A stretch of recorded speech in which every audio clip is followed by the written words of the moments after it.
welcome back everyone to the show that specializes in dick jokes and saying something stupid, also better known as the HeelCast.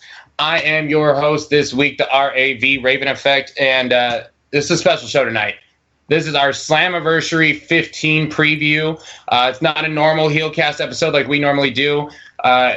Truthfully, we were really going all out. We almost got the entire HeelCast on the same show for the very first time ever, which probably would have been the only time ever, and the last time because our schedules never work out. But we still got the all-star roster here.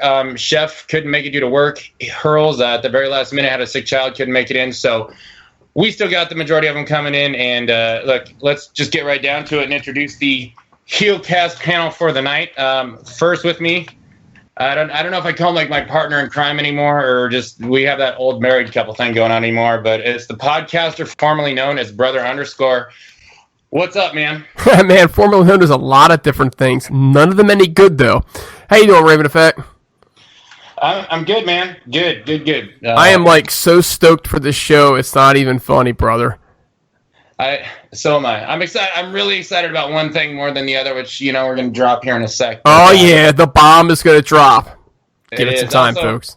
Also want to give props to my man, the American gangster from Westland, Oregon. Chael, perfection, son, and for getting the win over heated rival Vanderlei Silva last night. Chael, lucky man. Ruining that one for me too. It's gonna get ruined regardless. Just trust me. I got another one up the sleeve. We were going to have the king of Fap Style himself, Hurls, on tonight, but hopefully when we record the next show, Hurls will be here with us. But also with us here, representing Impact Heads and the HeelCast, Kyle. Kyle, what's going on, man? Oh, we got everybody in the place tonight. Let's party. I ran out of coffee tonight, so I'm substituting with vodka and Red Bull. Usually that should be Red Bull and vodka, but, if we're going ratio-based here, this is a vodka and Red Bull. Let's party tonight, boys. Ain't no party like a HeelCast party. Did you leave? Okay, did you lock question mark out the door to make sure we can't get in tonight? Yeah, no question mark tonight. He's right. Something happened with him and Hurls. I don't know. You heard about a sick child. I heard that Hurls broke his wrist. Something was going on with his wrist. I don't know. Don't know. There's a lot going on with his wrist. Those wrists are going down for sure. King of Fap Style. Well, also with us, we've got the straight shooter himself. The one, the only, the real FK9, Killer of Fools. FK9, what's up, man? Oh, a lot of things are up. I was working late last night, got home late last night, so I've been kind of wiped out today. So nursing a little bit of a headache. I'm imbibing a lot of sugar right now, but I'm up and I'm ready to record stuff. We appreciate it, man. I really do. Special show. I'm real excited about this. But guys, I'm fucking giddy excited about this. So, last but not least, making his triumphant return, the nicest man in heel business, the man who I have actually dubbed multiple times as Dixie's fuckboy. Ladies and gentlemen, the return of Griggs. Hey, thanks, guys. Just like Don West, I'm back for that one night only. Here to call it how it is. Woohoo! Griggs, my buddy Griggs. Woohoo! Now, look, I want to make sure the HeelCast Nation, like all the listeners, Griggs is a very busy man. He's not on the show with us. It's been a long time. Griggs does a lot of behind-the-scenes work for us. We want to make sure he gets credit for it. You see the HeelCast logos. Getting our show put back on YouTube after it gets taken down. I swear more for Griggs. Literally, I don't know that anyone would ever touch our HeelCast Twitter account. So give thanks to Griggs. He's our handyman. We got to appreciate that. Also, fun fact for Griggs, we did do a show since we did our restart in the fall, and Griggs actually has been on one show with us. However, the recording didn't go through. We had to actually record the show the next day. Griggs was not available to be there. So Griggs, he kind of got the shaft there with a show that he did. He didn't get to get put back on. So it is the return of Griggs, but he hasn't been gone as long as it seems. Also, and this was the other thing I was saying to Griggs about the last time you were on.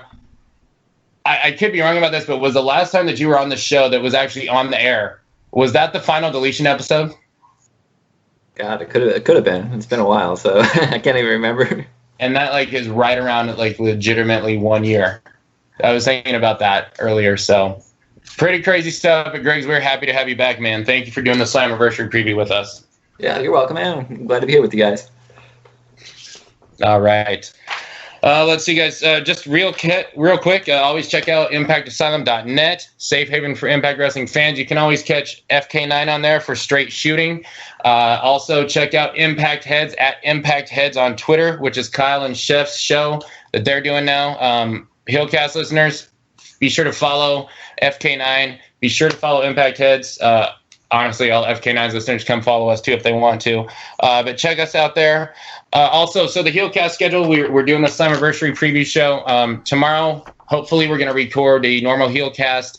It's going to be a special show, though. So we're going to do the news and a quick review of Impact, like always, but we're going to do half-year awards. We're really going to dig deep inside and go through the entire new regime in Impact Wrestling, all the ins and outs. Like, basically, you can kind of call this a cavity search of Impact Wrestling. And I mean, like, who better for me to bring with me to do a cavity search than Chef, who's probably had a few from the police in his days, and Hurls, who spends God knows how many hours looking at cavity search videos on the internet. Oh, yeah. So they're also, however, for this coming Thursday's episode of Impact, there will not be a HeelCast in between there and Slammiversary. What's going to happen? More than likely, I'm going to be able to hop on the Impact Head show with our boy, Jesus Christ, Kyle and Chef. The hell? You got looking at no homo information going on, distracted me. So Kyle and Chef doing Impact Heads. Raven Effect is hopefully going to be on the show with them. That will count as both Impact Heads and the HeelCast that will post on our show. But if you're not following our show, subscribe to their YouTube show as well, or their YouTube channel. And last, we will do a Slammiversary recap show, which should probably be recorded the day after Slammiversary. A big show there. That's going to be myself. It's going to be FK9 and BQ for BQ King of the Mountain is going to be on the show with us. We did try and actually get Andre Corbeil, but Andre Corbeil could not make the show due to time conflicts. So want to let you guys know that. Also at impactasylum.net, you can check out Fire Guy. He's going to have to take a step away. I was only going to plug our shows today, but I'm definitely getting the Fire Guy stuff going on. But Fire Guy is taking a break, I saw. He's going to go get a pilot license. So big ups to him at the Impact Asylum community. Good luck, man. That's pretty awesome. All right, motherfuckers, you ready? I'm going to take that as a yes since no one's saying anything. If you're ready. I knew it. Yeah. All right, guys. So this is Slammiversary 15 years of Impact Wrestling. There's definitely been some ups, some downs. A lot of downs as of late, but, things are looking up for Impact again. But, dude, 15 years, this is big. Slammiversary. It's one of two pay-per-views now, but, it's always been one of their two biggest shows, period. We did the same thing last year, but different panel and all that. So what I'm going to do, I'm just going to get everyone. I want you to share to us, to HeelCast Nation, everyone listening, your favorite matches or moments from Slammiversary over the years, the history of Slammiversary. Let's throw it out. Let's start with Kyle. I totally wasn't prepared for that question. I didn't think I was going to get called first. I was intentionally putting someone on last, but if you want to go third, you can.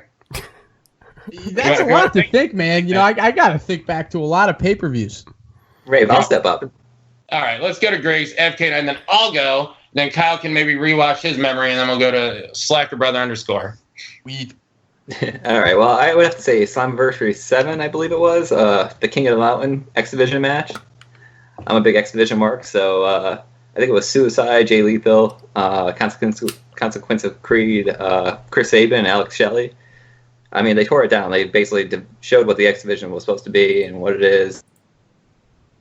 I think that was probably by far my favorite Slammiversary match. Love that. It was definitely cool having the X Division do the King of the Mountain. I'd like to see that happen again, too. And also, FK9 and myself, we've talked knockouts, Queen of the Mountain match. Let's not go away from that. Griggs, was there any other Slammiversary moments or anything that stood out to you? Well, I think we're going to have a good moment coming up with JB and our boy, the GOAT. But we'll talk about that later. Yeah, we will. We really will. I'm kind of shocked at this. FK, my man. I got a couple I could mention. I think any of the King of the Mountains are usually pretty entertaining. I'm kind of bummed that we're not getting one this year. I was actually expecting the King of the Mountain to come back. I'm kind of shocked that it isn't. But going back a ways, I think Slammiversary 09, they had a really cool mixed tag Monsters Ball, Abyss and Taylor Wilde versus Raven and Daphne. I think something that really stuck out to me was that you kind of expected the men to kind of carry that one, but in the end, it was the girls who did the sickest stuff.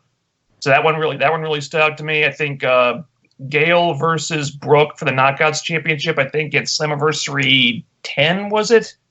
Correct me if I'm wrong, but that was the one where Tess Mocker finally won the belt, which was really cool for me because that girl kind of came out of nowhere. I didn't really expect anything from her for a long time, but then she just started quietly improving and getting better and better. And then suddenly it's just like, oh my God, is she my favorite knockout now?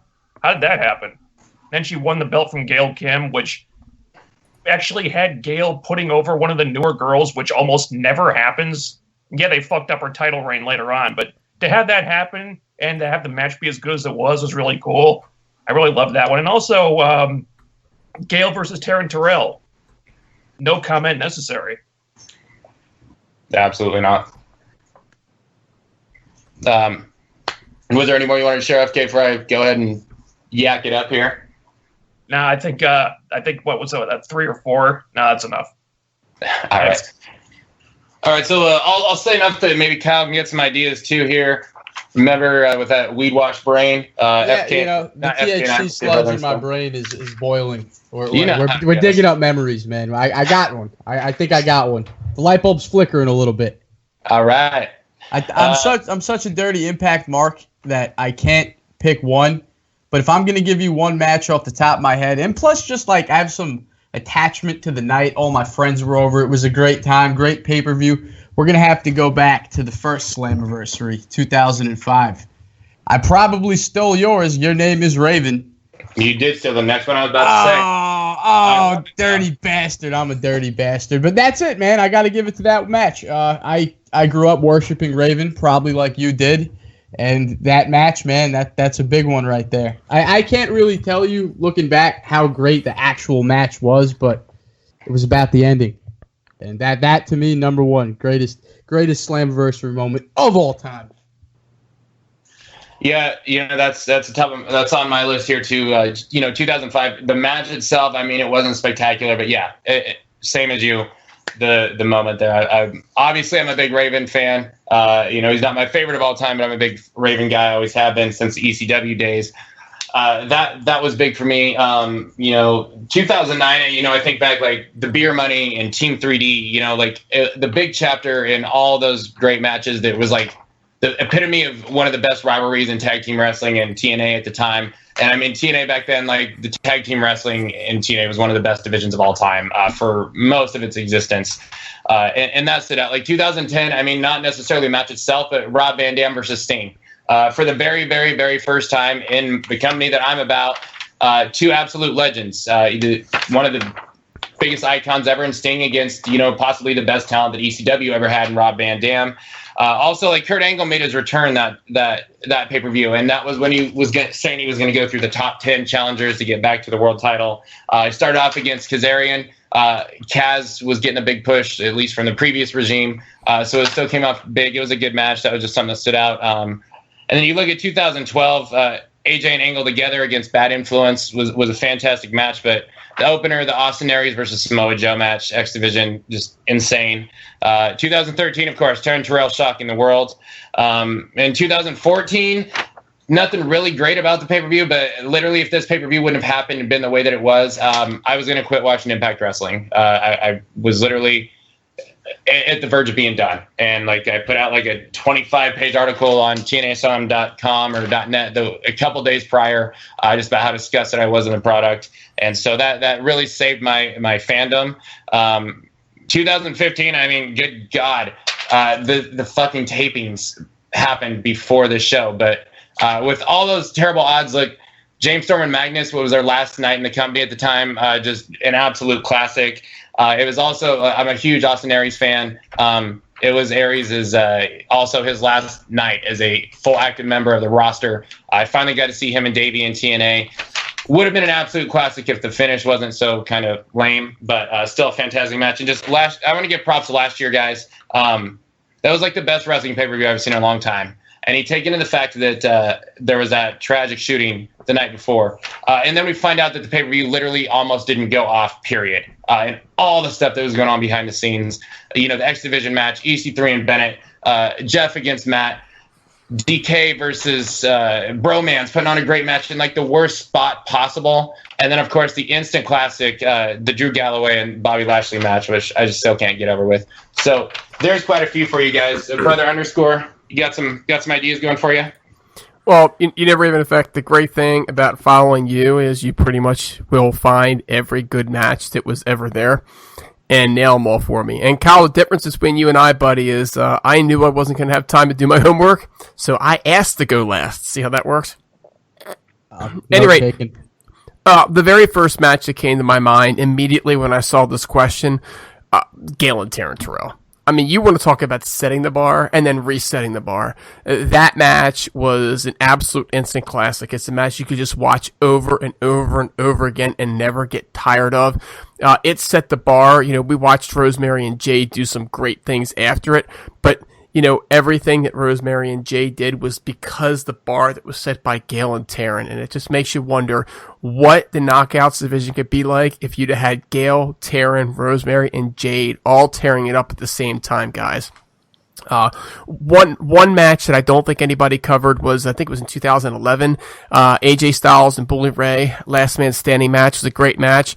And then Raven Effect, you just totally nailed two of my favorites. The Storm and Magnus match was just, I mean, you want to talk about two guys that literally just meshed so well and put on such an awesome display. And I don't want to say it came out of nowhere because you knew they were both good, but man, you could just feel the work rate going on in that match, and it was off the charts. And then Galloway and Lashley, those guys put on a series of classics, and the one at Slammiversary, absolutely phenomenal stuff. So those are my favorite Slammiversary moments, and let's hope that we get a couple more this year.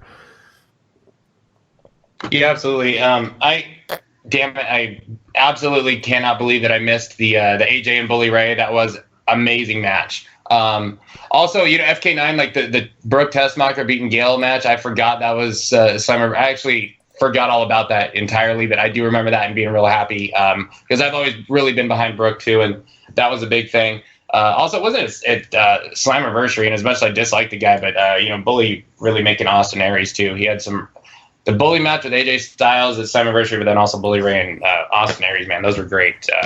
Props to Bully Ray, I guess. Last time you're going to hear that ever said on this show. It might get edited out, actually. That might get edited. Wouldn't shock me. It'd be karma, wouldn't it? It would be karma. Son of a bitch. Is he still with that tramp that used to be an Impact, whose name I won't say?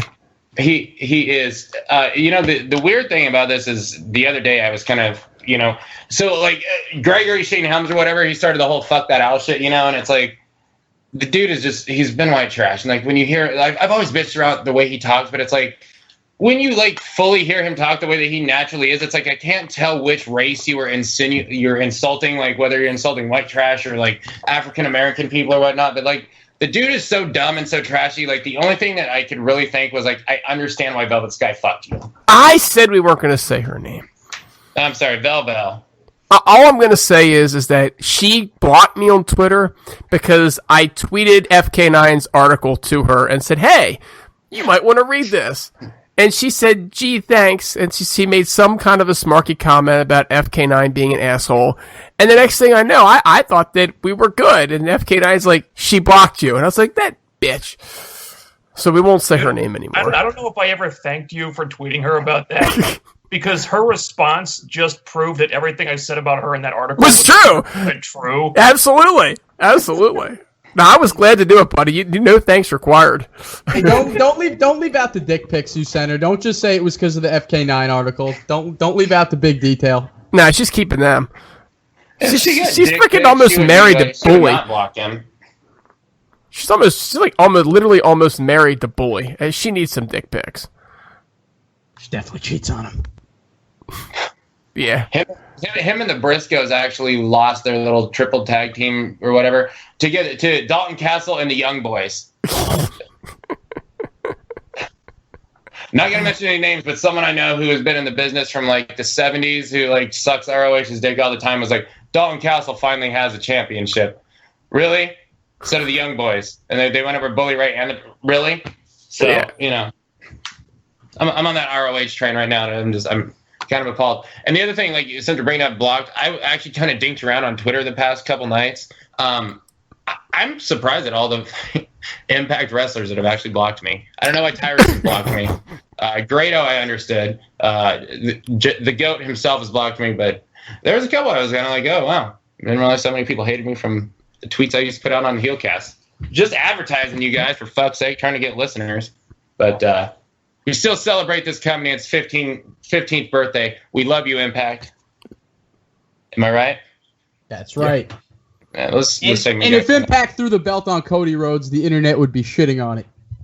Let's just put that out there while you're shitting on Ring of Honor.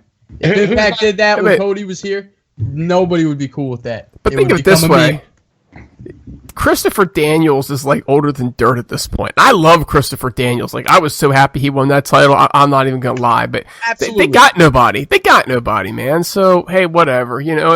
And if Daniel Brian Danielson, whatever the hell his name is, if he wants to take on Cody in 462 days, sure, whatever, man. Float your boat. Yeah.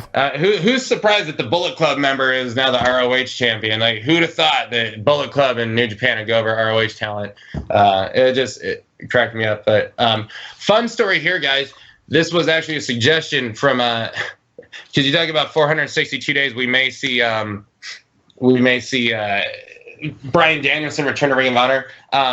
It was a couple months back. Someone who does the show with us had suggested that Daniel Bryan on SmackDown Live said, "You just wait until 2 years or something when my contract is up, then I'll wrestle." That was a suggested topic for the news on the HeelCast to discuss if he would possibly come to TNA. I just want to throw that out there because we're on the celebration story, right? I shut that down. I was not going to let that on the air, but you know. I don't have anything against the guy, but he's like broken down and beaten up. He should focus on getting down a flight of stairs first before he worries about wrestling. Exactly. That Garden took the WWE by storm, though, so you know. I got nothing against the guy, nothing at all. Just that you know, I think you need to go with healthy folks, and I personally hope he stays retired for his own good, and you know, and his family as well. But you know, whatever. Controversial opinion. You know, I never really respected the guys that totally beat their brains in. You know, like. Whatever happened to working, you know? Like, I don't know. Just, I get it. You want to go out there, put it all on the line, but there's no reason to strong style beat your brain in every night of the week. Like, look at what strong style did to him. We're gonna I might actually bring up some strong style talk later on today. But when you say beat your brains in, I was thinking like Ian and Axel Rotten in that real classy match they had back in ECW where they actually legitimately beat the fuck out of each other with broken glass on their taped fists. We are way off track, guys. Let's bring this back to Slammiversary. So let's actually get to the build-up. I'm going to go ahead and I'll start back with Brother Underscore. So, look, Impact Wrestling, how do you feel that they did actually building up to Slammiversary this year? And do you think that the timing of the India tour damaged the build of the pay-per-view in the end? So I think they did a lousy job, and I think that's pretty apparent, right? So all we know is that we're going to get some Noah talent. We're going to get some talent from, you know, AAA, wherever the heck they're all coming from for Slammiversary, right? And these things like haven't really been announced. We have absolutely no introduction to these characters. We have folks that we do know and know very well and are invested in that are missing from what really essentially is the biggest show of the year. And if you can't call that a loss, if you somehow want to try to claim victory on that, I mean, it's a stretch, right? The question is, the timing of the India tour, did that hurt? And the truth is that I think it did. I think that it costs more money. I know it costs more money to take people over to India. And so you're going to try to take less people, use less people. And so because of that, you had talent that was missing from it. And they didn't try to supplement, bring in the folks from Noah, which in theory, you know, they're coming from Japan to India, right? It's a shorter flight. and even introduce them to us. So I think it was lousy. Yeah, I agree. I think they could have did a better build. I mean, like you said, there was a lot of people that didn't take the tour, for cost savings. But at the same time, they didn't use take any backstage stuff they could have did some more with. I mean, we had a little bit of LAX at their clubhouse, but the whole clubhouse thing is getting tired and old. That's all they ever do. I think they could have did some more behind the scenes stuff with the others that didn't make the roster. You got like Eddie Edwards' wife, and I can't think of her name right now. But they were left behind. The story just like stopped, and they have a match on the card. So it's just, yeah, it definitely did hurt. And I mean, it is what it is. But I mean, they're trying to push it as much as they can. They're trying to advertise it as much as they can on social media. But that only goes so far. Without a doubt, the India tapings messed things up. It's clear to anybody watching that they had to scramble around like chickens with their heads cut off for certain programs. And LAX, that's obviously a big one. You got this monster tag team. You're throwing all the gold at them. And then, hey, maybe it has nothing to do with money. Maybe if one of these guys really can't get into India, I would not put that past any of them because I don't know how many of them are actually portraying characters. Have you ever seen Homicide before in real life? That is a scary guy to be around. So they definitely fucked up with the tag division there. So I know what's going to happen. We all know what's going to happen. They're just going to throw some random tag team match together. It's not going to mean too much, and that sucks, but whatever. Hopefully they do right with Bound for Glory. You guys said it. India really fucked up the booking of the show, but for what it is, I am completely invested in JB, Joseph Park, Scott Steiner, and the GOAT, and that shouldn't be like the biggest thing I'm excited for. That's a problem. That is a problem. FK9, would you say that's a problem? I would absolutely say that's a problem. No ifs, ands, or buts about it. It's a problem, and it's really unfortunate because could Sony 6 really not wait another month for this tour? If they just delayed this until after Slammiversary, a lot of these things would not be an issue. I mean, you've got EC3 and James Storm, probably one of the biggest matches on the card, one of the feature matches, and creatively, it feels like it's just being phoned in right now. You've got a mixed tag Monsters Ball on the show where half the people in it have not been on the show in a month because they couldn't come to India for whatever reason. Cost cutting, I don't know. We don't know what the hell LAX is doing at Slammiversary. Like the one quasi-established tag team you've got, the only thing you've got in the tag team division that's even close to established at this point, and they've got no feud. We don't know what they're doing. Are they defending their titles? Are they unifying their titles? Are they facing someone from NOAH or AAA? We don't know.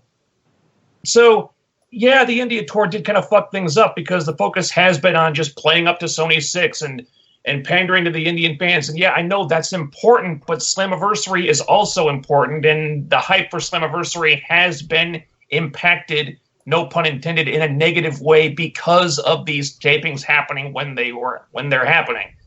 So it definitely sucks for a lot of the people involved, and I can't believe I'm saying this, but probably one of the matches with the most effective buildup is, like Kyle said, JB and Joseph Park versus the GOAT and Scott Steiner. I don't know how that happened, and it's not the way it should be. I want to say this, I think that Impact Wrestling was doing a fucking phenomenal job building to Slammiversary, to be honest. Look, this is a company that, if you look back to Bound for Glory, they ruined their pay-per-view in 2014. They just threw it in with Wrestle One, did nothing. Then they had 8 months to prepare for another one, and the tapings, inexcusably, the tapings actually took place before the pay-per-view. And then if you look at Bound for Glory in 2015, it was 1 week prior, 2 weeks. They literally built the Bound for Glory card in 2 weeks. They did all right last year, But I mean, literally, it's this day that new regime came in and took over. You got announced when Slammiversary was, and they went old school WWF when they only had like 3 or 4 pay-per-views a year. You built to that pay-per-view, and they were doing a great job. But yeah, the India tapings, it did kind of set it back and do some damage. They were doing a great job up until then, in my opinion, minus a couple things. But and here's the thing, because I thought about this, and FK9, you said could it have waited another month? But like, so Slammiversary is July 2nd. It's going to take place in Orlando. The next tapings have to be in Orlando. That's going to take you through mid-August, maybe. So then if they were to do another month, that's basically, if Bound for Glory is October, it's going to kind of do the exact same thing that they're in. And so like, really, if they were going to do the India tour, I mean, the best time to do it probably would have been like February, March, even January, even though that probably wasn't ideal at the time, obviously. But yeah, I guess they kind of had to do it to save 76, I guess. But yeah, it really hurt them. Like they needed to at least bring Scott Steiner, Alicia, and Angelina with them for one. Like LAX, let's say LAX has priors for real and they can't make it. Like, take some of your other tag teams with you. I mean, do something to do that. Because, like, dude, the fucking skit that LAX just did, like, a couple of highlights of them beating on some indie wrestlers last week. What is the point in that? That's disappointing. Like, I've actually enjoyed these India tapings for the most part. I've thought they've been fun shows, but as far as like building the Slammiversary, it really isn't helping them out at all. And like, I feel they needed to at least bring 2 more knockouts with them, because something should have happened to.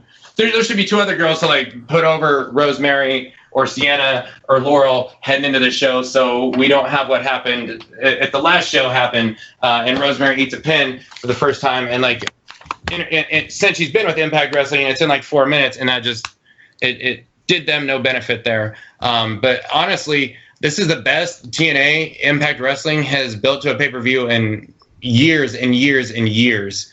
And so like, I do want to give them props for that. And I think like the stuff that happened prior to these India tapings and the way that they built from like February on, that's kind of going overlooked. I think they've really kind of half-assed it with this EC3 and James Storm feud, which is disappointing because I feel like maybe they just thought, hey, it's EC3 and James Storm.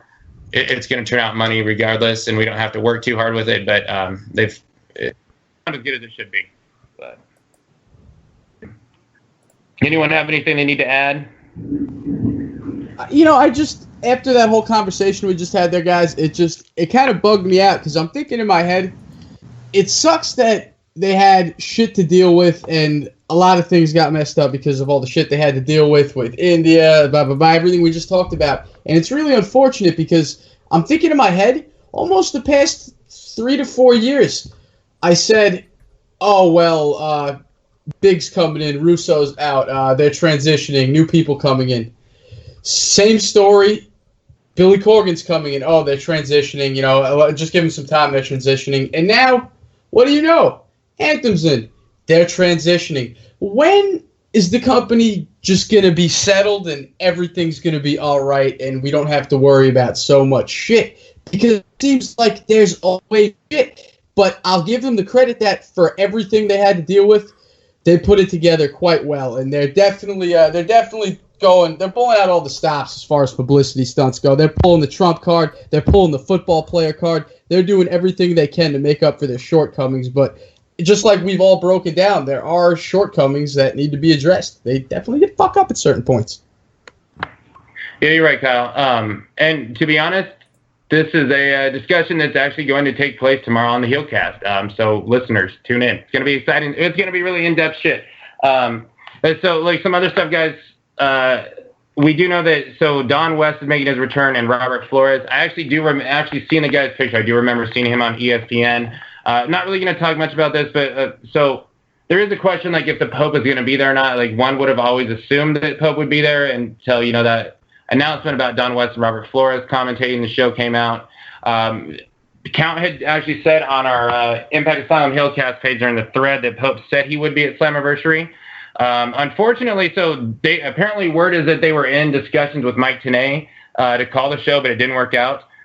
So it's just, I guess we're kind of up in the air if Pope's going to be there. Hopefully he is. I think he's been an unsung hero. Apparently there was on the Explosion broadcast this week, they had mentioned that it was Pope's last show calling the Explosion. Take that for what it is, but I want to see the Pope there. Guy deserves it. So the other thing here, so Jeff Jarrett had came out and he tweeted that for the very first time, the most powerful, influential resident of Orlando, Florida, has confirmed that he will attend Slammiversary week at Universal Orlando and participate in the Impact Zone for Impact Wrestling and GFW Wrestling. I'm gonna say this real fast. So, look, I'm not proud of this, but if you go back to the old TNAasylum.com or TNAasylum.net, somewhere around July or August 2013, you will actually see on there that Raven Effect actually called and predicted the Tito Ortiz being the big reveal. So, while I'm not proud, I figured that one out. 1 to 2 minutes after this, I figured out who my guest was for this thing. And I'm glad I did try and save it for the HeelCast. I did. I did actually say it on ImpactAsylum.net last night. There is proof of this, so you heard it here first because now the dirt sheets have came out with it. But, wrestling fan, big, influential, resident of Orlando, Florida, or at least put Orlando on the map. The big Aristotle, the big Shactus, the Diesel, Shaquille O'Neal. The dirt sheets have came out today and said that it is expected to be Big Shaq. That's a big name. It really is. He was supposed to do WrestleMania 33 at the.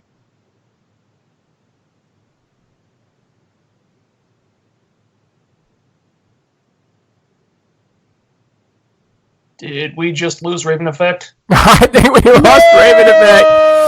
No!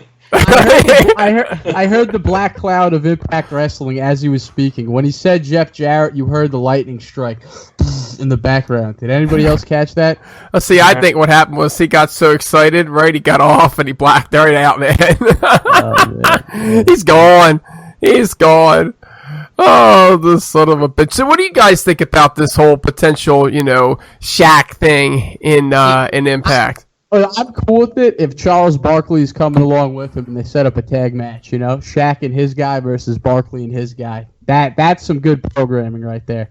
That could be all over the TNT basketball show.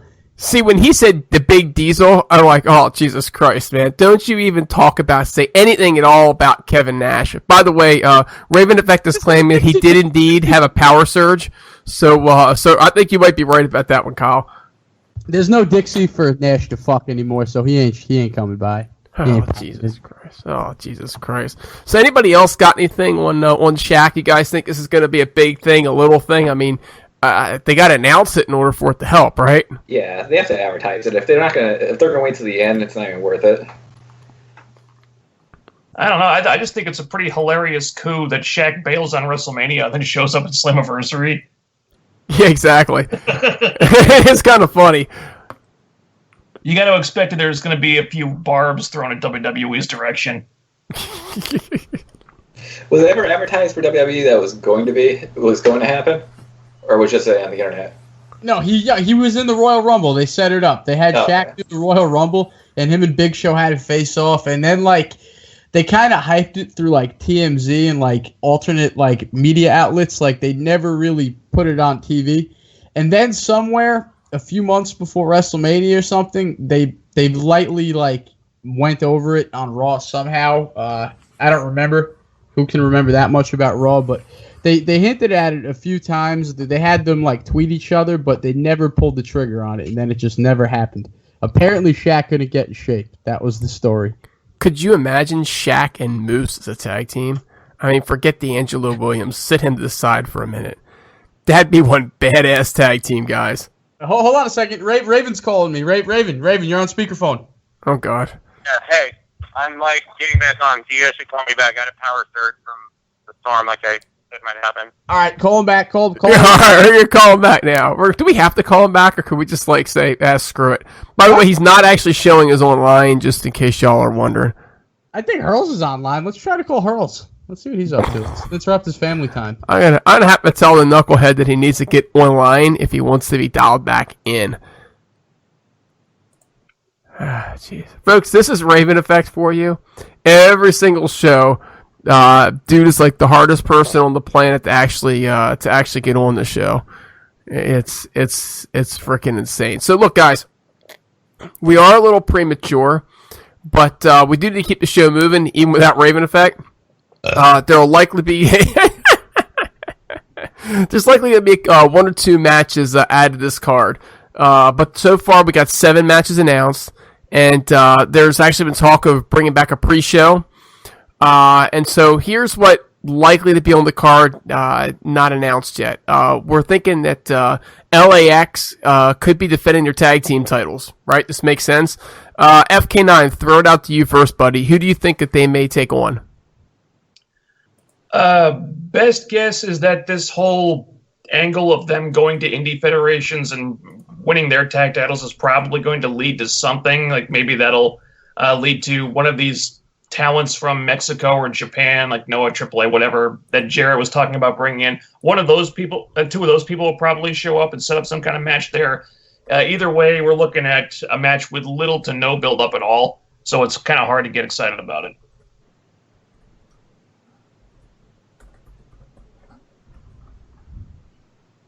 Hello? I know. I thought we're waiting for Kyle. Kyle, buddy. Hey, Raven's calling me on speakerphone here, man. I'm trying to juggle the podcast and the phone call at the same time. Hey, Raven Effect, you go. Who do you think LAX is going to face? Surprise. Oh my God, no! This is like no, don't.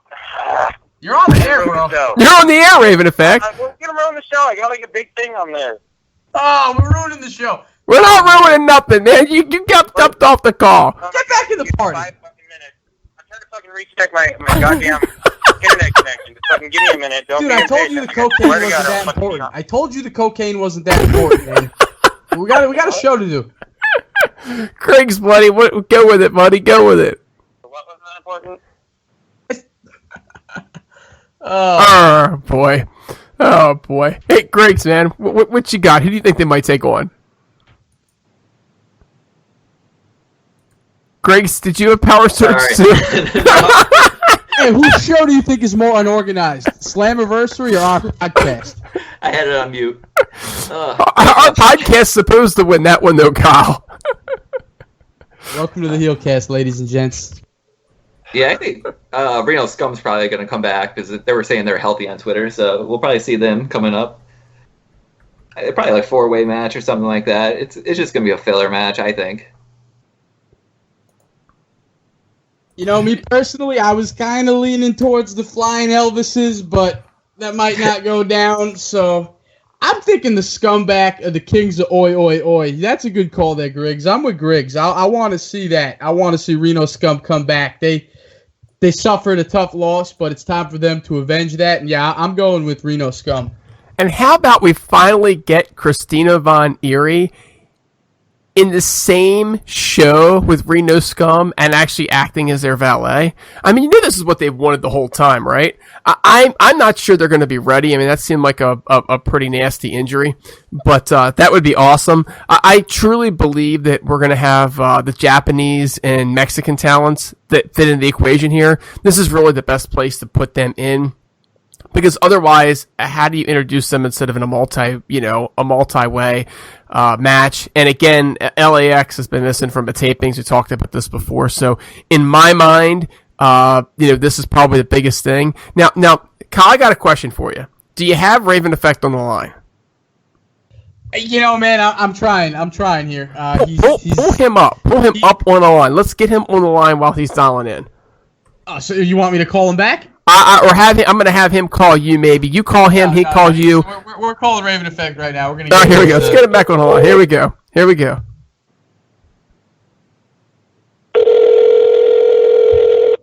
Come on, Raven Effect. He's not going to answer. Now he's pissed. He's definitely pissed. Threw his phone on the ground. Show's rude. Oh wow. For those of you listening, Raven Effect, he put everything he had into organizing this thing. He got everything. Been forwarded to an automatic voice. Oh, God. Oh, hang on. Hang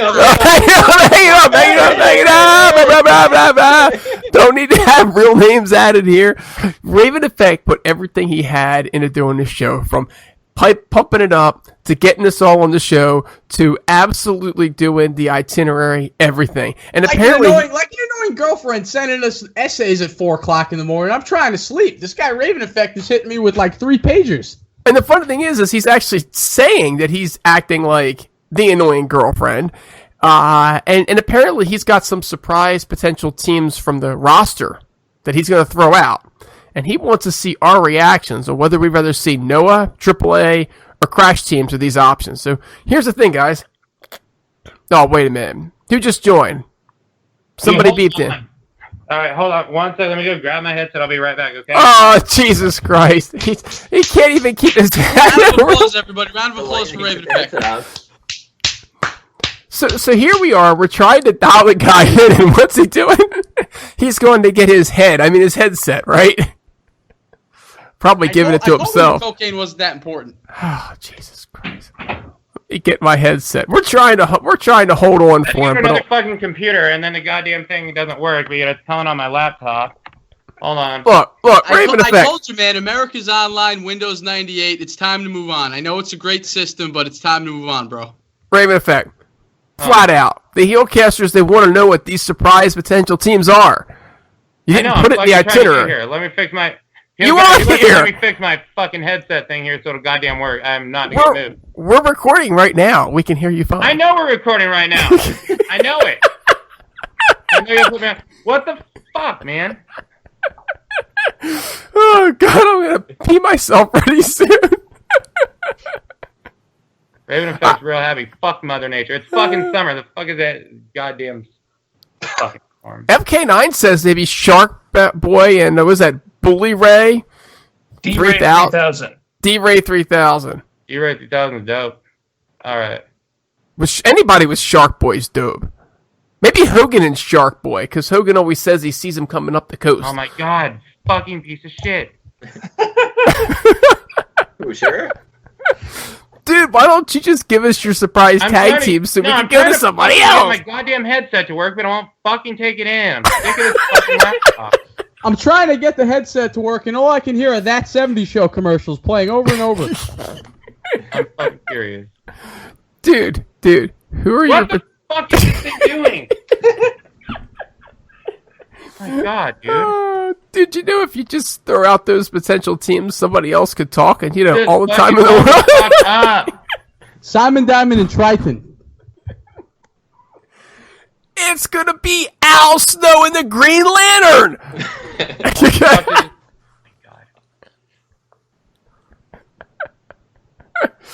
Oh, Jesus Stevie Christ. Richards and Blue Meanie. Not the real Blue Meanie. That Blue Meanie that was at that ECW reunion. Why the fuck will this not fucking work anymore? Look, Raven Effect, don't worry about that right now, alright? We gotta move the show along. I need my fucking headset to work, because I'm gonna fucking sound like dog shit, and this fucking thing won't click over. Believe it or not, I try to get it on the other computer, because my piece of shit laptop will do this. Hold on, maybe now it'll fucking work, finally. You sound just fine. I have a fucking option for my goddamn oh, now, finally. Hold on. Oh, now it fucking works, after goddamn hours. Hey, now I realize I have a fucking headset in here. Who's ready to start the fucking show over? Hey man, where's that leave it in. I don't give a fuck. Leave it in. We're gonna leave it in. It's happening. Okay. I'm trying to do the segment here, guys. Alright, so the Shaq thing, I know that fucking cut off. Get out of the fucking way. Alright, so the Shaq thing cut off, I assume. Dude, we're all the way down past LAX, and we're saying where Raven Effect is going to throw out surprise potential teams from the roster. That's where we are. We're right there. Okay. So, where am I starting? We should probably just redo the whole show at this point. A 2-minute intro and then dig right into it. Just talk about how Shira is your favorite wrestler. Alright, let's start at the premature thing. How's that? Does that work? Is that alright? We've already done that part. We did that part. We talked about LAX. It's just you throwing out these surprise potential teams, and we are on our way. Did you talk about... It's just fucking... Where the fuck do you want me to start?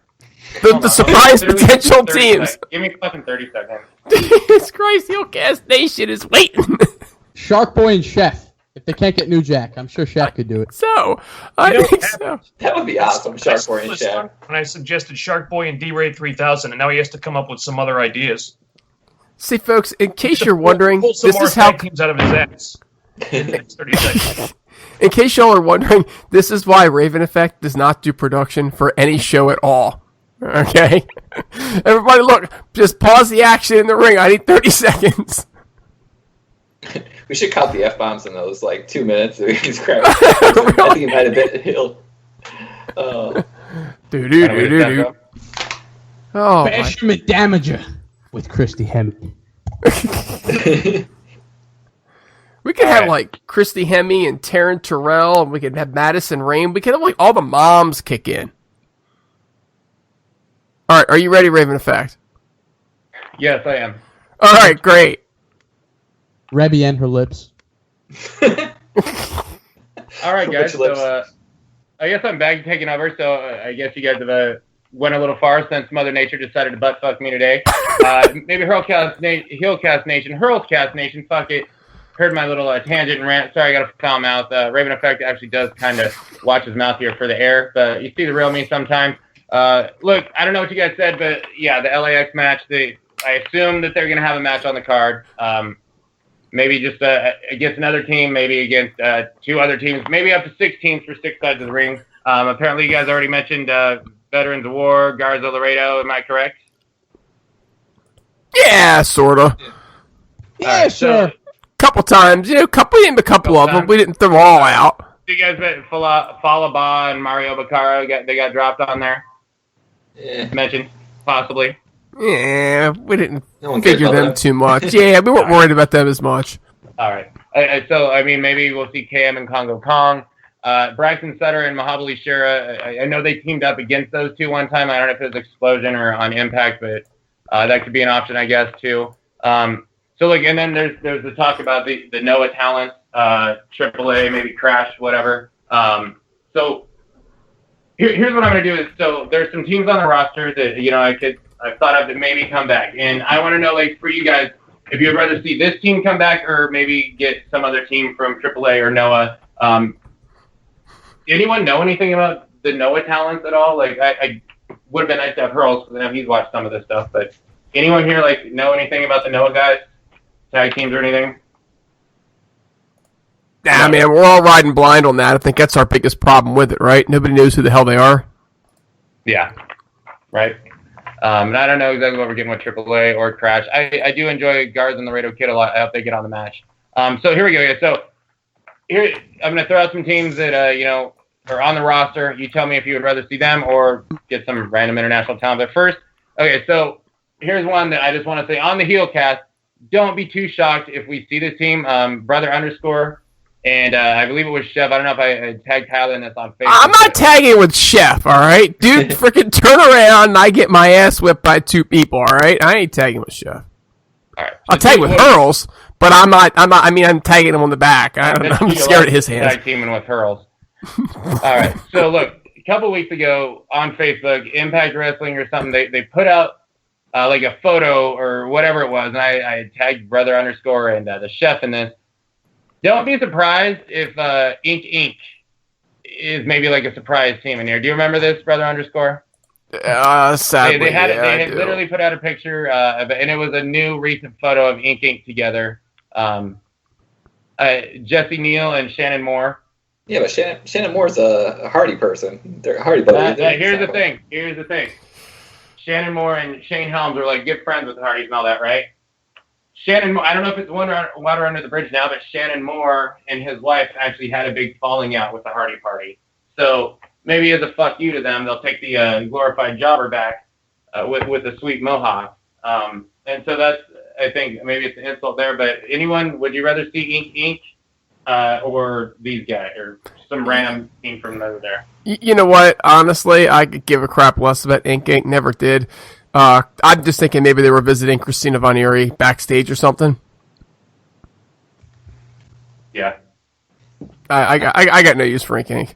Yeah, but I'd rather see Inc. than Follow Bala, Mario, whatever his name is, and KM and Congo Kong or something. Or another Shira match. KM and Congo Kong don't bother me. I don't know why they would tag them together. I like them individually. Fallah Bahh and Maya Bakara is like, why are these guys on the roster? Yeah. I actually would rather see Cam and Congo Kong together than Ink come back. But yeah, I'd rather see them than Fallah Bahh and Sharon Braxton. FK9, Kyle. This one. Nah, just copy and paste what Brother Underscore said. I got no use for Ink. Kyle. Ink. Dude, what kind of cocaine are you doing? Are you sure that's cocaine? You gotta be tatted up, brah. Gotta use them tats. I mean, Tag team based on tattoos, brah. Yeah. Ink. That's so clever. Maybe. I don't know. I think it's kind of that's a wild card right there. I don't know if that's gonna happen, but if they're the surprise team, hey, why not? But I think they could do better than that. And by better, I mean Robbie E and Robbie T. I'd agree there. All right, so here's the team that I was actually, of anyone that was going to come together. I really wanted this to happen. I'm just going to throw it out. It's impossible for this to now happen, but Magnus and Bram reuniting. I think, and I know that we had this discussion last week with you guys, Brother Underscore and FK9, said they don't feel the tag team division has any legitimacy.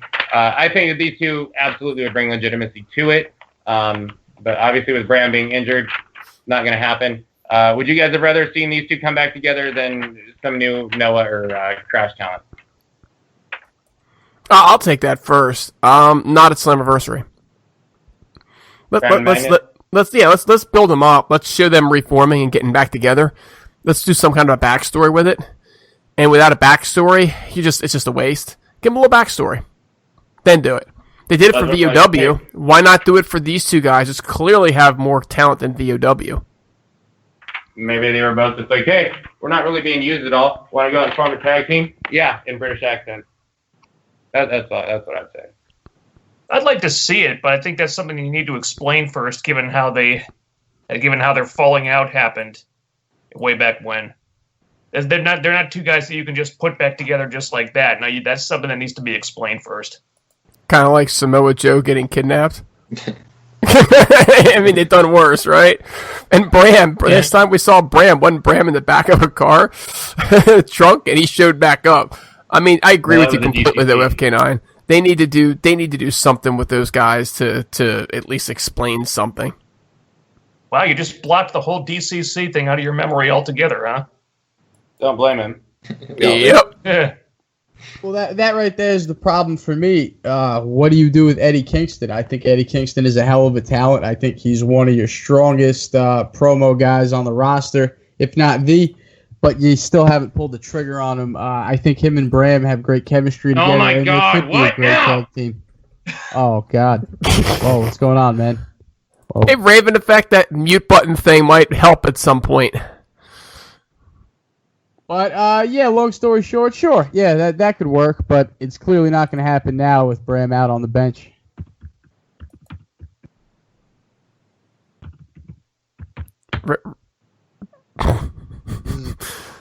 This is the worst podcast ever. This is the worst podcast ever. I am back. Oh, you're back. All right. Well, we did a good job at stalling while you were back. Thank you. Griggs, did you get to talk on that, buddy? Yeah, I'm good. It's all good. All right. Let's see. We're going to keep Magnus. Let's just say randomly they brought back not Robbie T, but Douglas Williams. We got the British Invasion. Would you rather see them reunite or one of these new teams? I'd like to see the British Invasion, as long as you aren't bringing what's his name in, the muscle. Robbie I can't. T? Yeah, Robbie T. We don't need to see him. Is Doug Williams even a thing anymore? I mean, is he like? I'm sure he's breathing. 45 years old or so. I know, but what I'm saying is that he was a little old to begin with to be wrestling some of that style. You know, can he still go the way he can go? Because he was one of my favorites. I love the guy. I just look at him and go, you know, is he just going to be a shell of his former self?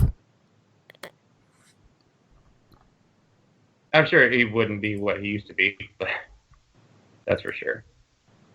But I don't know. Let's see, FK, Kyle, you guys would you be interested in seeing that come back for at least a small stretch? British Invasion would be fine. Just keep Rob Terry far away from him. Better than would you rather see, or do you want to see like this new talent from Noah or AAA that we don't know anything about? I feel like British Invasion. I think at least there's a little bit of a history there. I mean, with Noah or AAA, it's like they're there for one match and then they're gone. So who cares? Yeah, I agree. If they're going to go with like a nice 6-quarter. idea. Oh, sorry. You go. Sorry. I would just say if they're going to go with 6-quarter tag team match, then yeah, throw a Noah guy in the one corner, throw the AAA in the other corner. Have the Crash promotion in the other corner, and then have like the rest of the Impact teams. But I don't know. I don't know if we'll see a British Invasion 2.0, but it'd be cool to see it back in Impact again. I highly doubt it. Literally, the only reason why I threw that in there is because Bram got hurt. Let's see here. All right. Let's speed this up a little bit. Like, we'll just give me yes or no. Let's say we get a 1-minute segment, just on Impact or whatever. Trevor Lee and Andrew Everett, they say, look, Helms was the reason that we were being held back. He's the reason we split up. Let's do the tag team thing. These guys actually get a legitimate push. Okay, guys, would you rather see them or like the Noah people? I'd rather see the guys that I'm invested in. All right. Fuck it. Let's be all right. So look, Outlaw Inc., Homicide, Eddie Kingston. Never been in Impact Wrestling, but they've been in like Ring of Honor. On the Indies, they've been successful.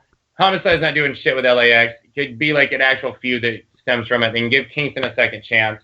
What do you think? Like, do you think that would be good? Like, anyone want to see this? I would love that. I'm a huge fan of that tag team. They totally tore up the Indies a few years ago. But I could be wrong on this, but I think that Homicide might be healing from some injuries or something like that, because I know that he's obviously hasn't wrestled once on TV since he came back, and I actually had tickets to see him at an indie show, and maybe he didn't show up, but that's not really like him that's pretty out of character for him, and we were told that it had something to do with an injury. So I think he's healing up from some injuries. He could be taking indie dates and, not working too hard in the ring, or he could just be healed up now and they're waiting to pull the trigger on him. So I don't know if he's able to wrestle, is what I'm trying to say. But no, I would be for that, totally. They're a great tag team.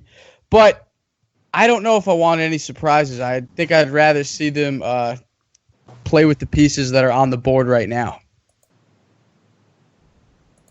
I think I'd rather see the Noah people, honestly.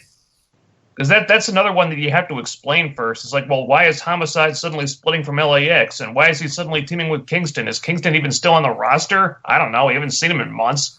So that, in a weird way, that would actually feel more random than bringing in some Noah people or AAA people. So I just take the Noah guys in that case.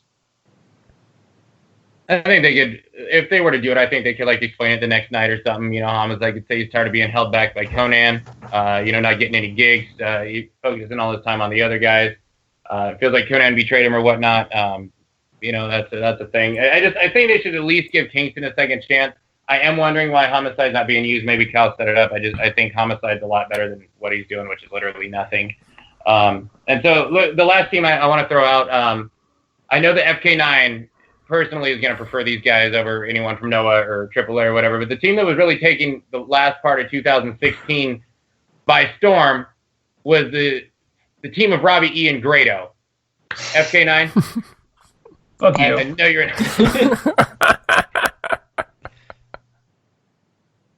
At least we're not going to get the bromans return, or this is just the what do you call it? The fucking new bromans with Bram and Robbie E coming in. Bram probably dodged a bullet getting this injury. But here we are, guys. Let's see the other thing. What the fuck ever. All right, so look, we got a lot of X Division talent that's not being used at all. And I think like maybe we'll get a multi-man X Division match or an Ultimate X or something. Look, I'm sure AAA Crash, they got lots of Lucha Libre guys. I'm fucking sure Noah has like nothing but a bunch of short guys who probably fit into X Division style. So anyone except like look, there's Matt Seidel, surprised he's not used. Desmond Xavier, DJ Z is cleared to wrestle. Everett, Trevor Lee, Caleb Conley, and Suicide, same guys. And then, even guards, El Dorado Kid, Homicide, and these other talents may fit in. Anyone interested in like an X Division match, a second X Division match at all? Hitting the card, pre-show or pay-per-view? Oh, I'm sure we're going to get one. They'll throw something together. To hype up the crowd, yeah, you're going to get that X Division car crash, without a doubt. It'll probably open it, too. So Ultimate X or something like that, we'll definitely probably see. I'd love to see a King of the Mountain match again. My favorite match, Dixieland match, with them. I figured Raven would love that one. Of course. I'd love to see a match where, they do a Royal Rumble style and Caleb Conley opens it and the last person had a suicide. That'd be awesome. I think that would be like hysterical, right? Look, guys, I think any way that they can highlight this division, particularly Matt Seidel and Desmond Xavier, I think is going to be like awesome. And I think if they can keep Trevor Lee, we talked about this last week, I'm concerned about whether he's staying with the company or not, just based on the fact that he jobbed to, yep, you freaking got it, that he might be out the door. And Andrew Everett maybe possibly behind, right? So don't be surprised if Grado comes back and beats Trevor Lee too now. Trevor did actually avenge his defeat to Braxton on Impact this past week, by the way. But okay, kill it, buddy.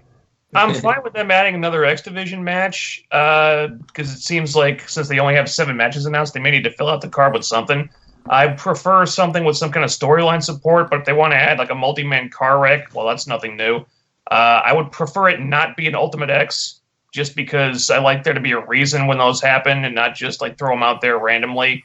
And plus, they're probably going to do one at Destination X, which they usually do, which is coming up pretty soon. So just save the Ultimate X.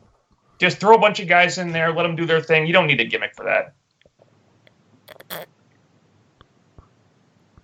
No, you make a great point right there, FK9, about saving that. You have to keep the specialty matches special. And just to throw it off real quick, I have to make the point, because everybody keeps mentioning how there's no King of the Mountain match on this. I think they kind of raped the King of the Mountain match in 2015. Would you guys all agree on that? It wasn't as bad as Samoa Joe handing it over to Angle and turning heel, but no, I'm saying that they raped it. They put it. They made a title for it and they put it on TV regularly. I don't know what the hell they were doing with that. I don't know. I think that kind of fucked the match up. But hopefully next year they put it back on the card and everything is back in its place. What was it? Wasn't in 2015 like they had, or maybe it was early 16. I think it was like EY or someone, like literally the fastest King of the Mountain ever. Like they just went out and like put the belt up, and it was like one and done. Like there was no fucking suspense or like anyone else attempting it. Does anyone else remember that shit? Absolutely. Unfortunately. Seriously, I'm so glad that regime is done. But I remember it being very unmemorable. Yeah, the 2015, man, that was just it's. We can bitch, like we can have complaints about what's going on now, but like, thank the fuck Christ that regime and Gaburik and all that shit. Oh, actually, hold on a second, man. I thought EC3's title run in 2015 was amazing. I think that was a big highlight and everything with Spud. I think they did a lot of great things on Destination America. But like usual, we're throwing it off course, and it's my fault. So let's get back to where we were. What was I supposed to even answer? What was the question? Could you remind me? You did kind of something about Ink. No, Jesus, Kyle. Christ, Kyle. I thought my fucking steroid rage hitting after the Power Ride was bad, but your fucking weed farts here are just killing you, man. Raven, in fact, if you're on steroids, right? Seriously, you're getting ripped off. You're getting ripped off. You're getting raped bad. I mean, you need a new dealer. Your dealer's just fucking with you. I am getting raped worse than Ring of Honor by WWE and NXT. Okay, and I just want to say like one thing here before I make a point. Back to the Ink thing, you brought it up. Jesse Neal, that motherfucker was coming out talking all sorts of shit about Impact and how him and his wife need food stamps. I don't know why the fuck they would bring that asswipe back. So let's just forget about that. But look, the thing I'm worried about, like with the X Division stuff and what's going to go on with Noah or whatnot, is we get another Sonata effect. Like when they brought Sonata in, like the dude literally there's fucking nothing to this guy. Boring. crammed down our throats, just shot to the top of the X division. And like people, I think literally anyone that tried to claim that they liked Sonata or they were a fan of Sonata, and especially after those stupid skits with him, I think A, you were lying to everyone because basically we were stuck with him. We had no X division, and B, because like people we're like supposed to be an on like super respectful like the Japanese wrestling style or whatnot. I want literally is anyone on this panel going to try and lie to me and tell me that they liked Sonata or Sonata was fucking good?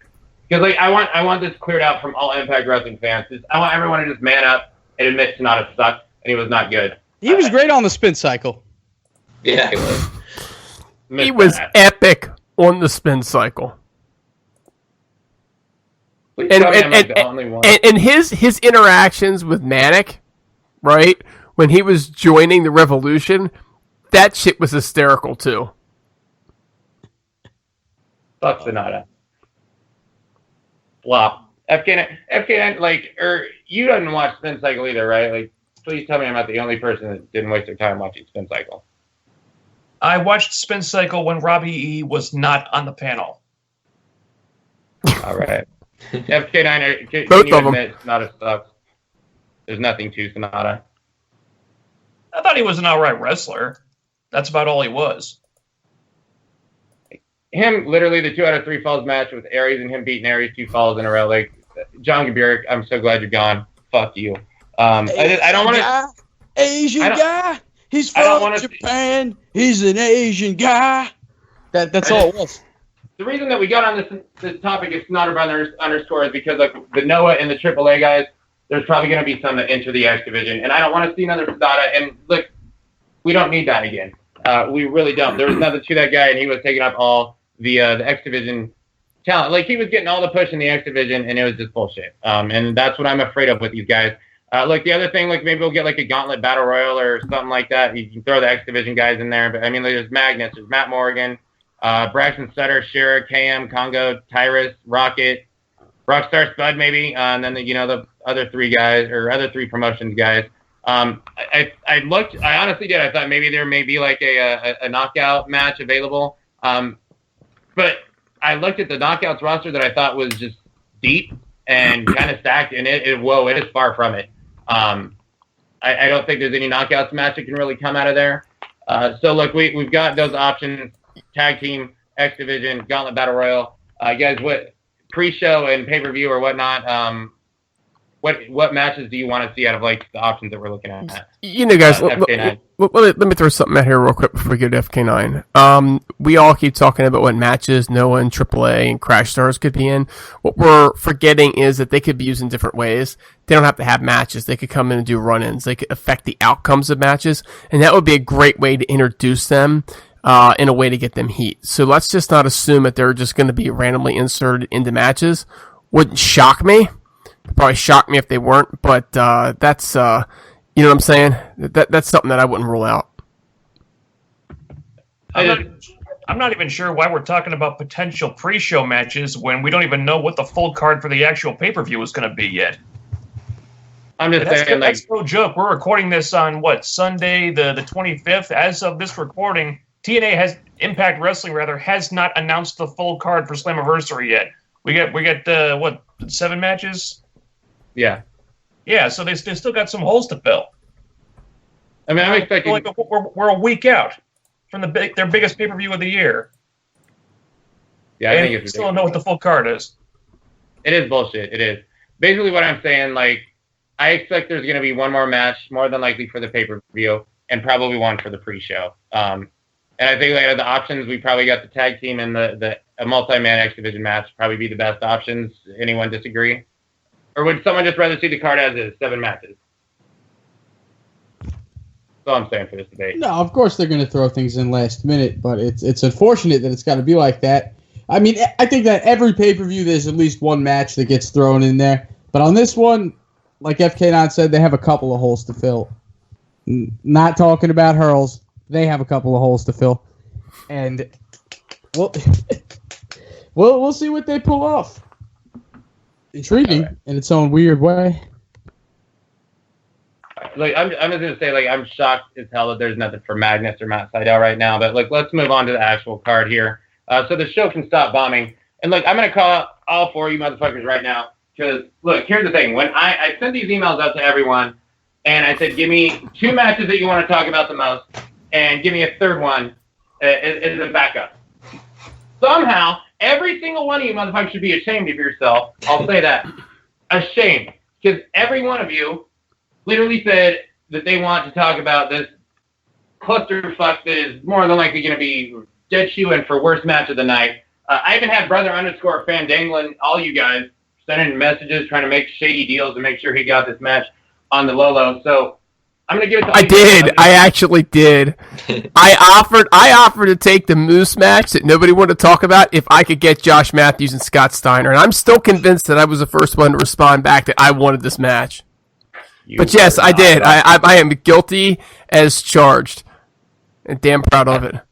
I don't understand this, but look, as any good pimp would do for his bitches, I'm gonna let all my hoes take this match. Griggs, go ahead and start us off, buddy. Your thoughts on this one? JB, I think JB is gonna destroy Josh Matthews and Scott Steiner. You saw those training videos. He's more than ready. I mean, I don't know. I really feel this match can go either way. This match can be, the worst match of the night, or it could be the most entertaining match of the night. It really just depends on, how Scott Steiner's shape he's still in, how, JB and Josh Matthews, if they're just going to, pussyfoot and run around in the ring and not actually wrestle, then we're not going to get anything. It's not going to be a good match. But, I mean, I'm looking forward to it. Like I said, it was the most build match on the card, so I think a lot of us are, enjoying the little training videos that they're doing. Even I enjoyed that Josh Matthews did the whole Swanton Bomb thing in his little training judo session, whatever it was in the ring. But I don't know. What about you? All I know is that Joseph Park and JB are going to get knocked on their out of your fat asses. Fat asses. I think whether or not this match is the worst match of the night largely depends on whether or not Rockstar Spud versus Hornswoggle makes the card. Of course, we already knew that. Look, I've been saying this for weeks. This will not be a good match. It doesn't need to be a good match, and it will not. There's no reason for it to be a good match. Look, we know what we're getting with these guys. The build-up says it all. We know what we're getting. It's the piss break. It's the comic relief segment. It's the come-down match. It'll probably be in right before, in between James Storm versus ZC3 and the main event, just to give people kind of a refresher, a relaxer before they have to get excited again. And that's all it really needs to be. We know it's not going to be a 4-star classic or 5 stars or whatever the fuck you want to, whatever metric you want to measure it by. It'll be entertaining, though. These hype videos have been funny. I've laughed at all of them. The personalities work. The training videos, all they were missing was the Rocky music with Joseph Park and JB. I've laughed at this shit. It's been funny. I expect the match itself will be pretty funny. Will it be a good match? No, but it'll be entertaining and it'll be worth watching, and that's all it has to be.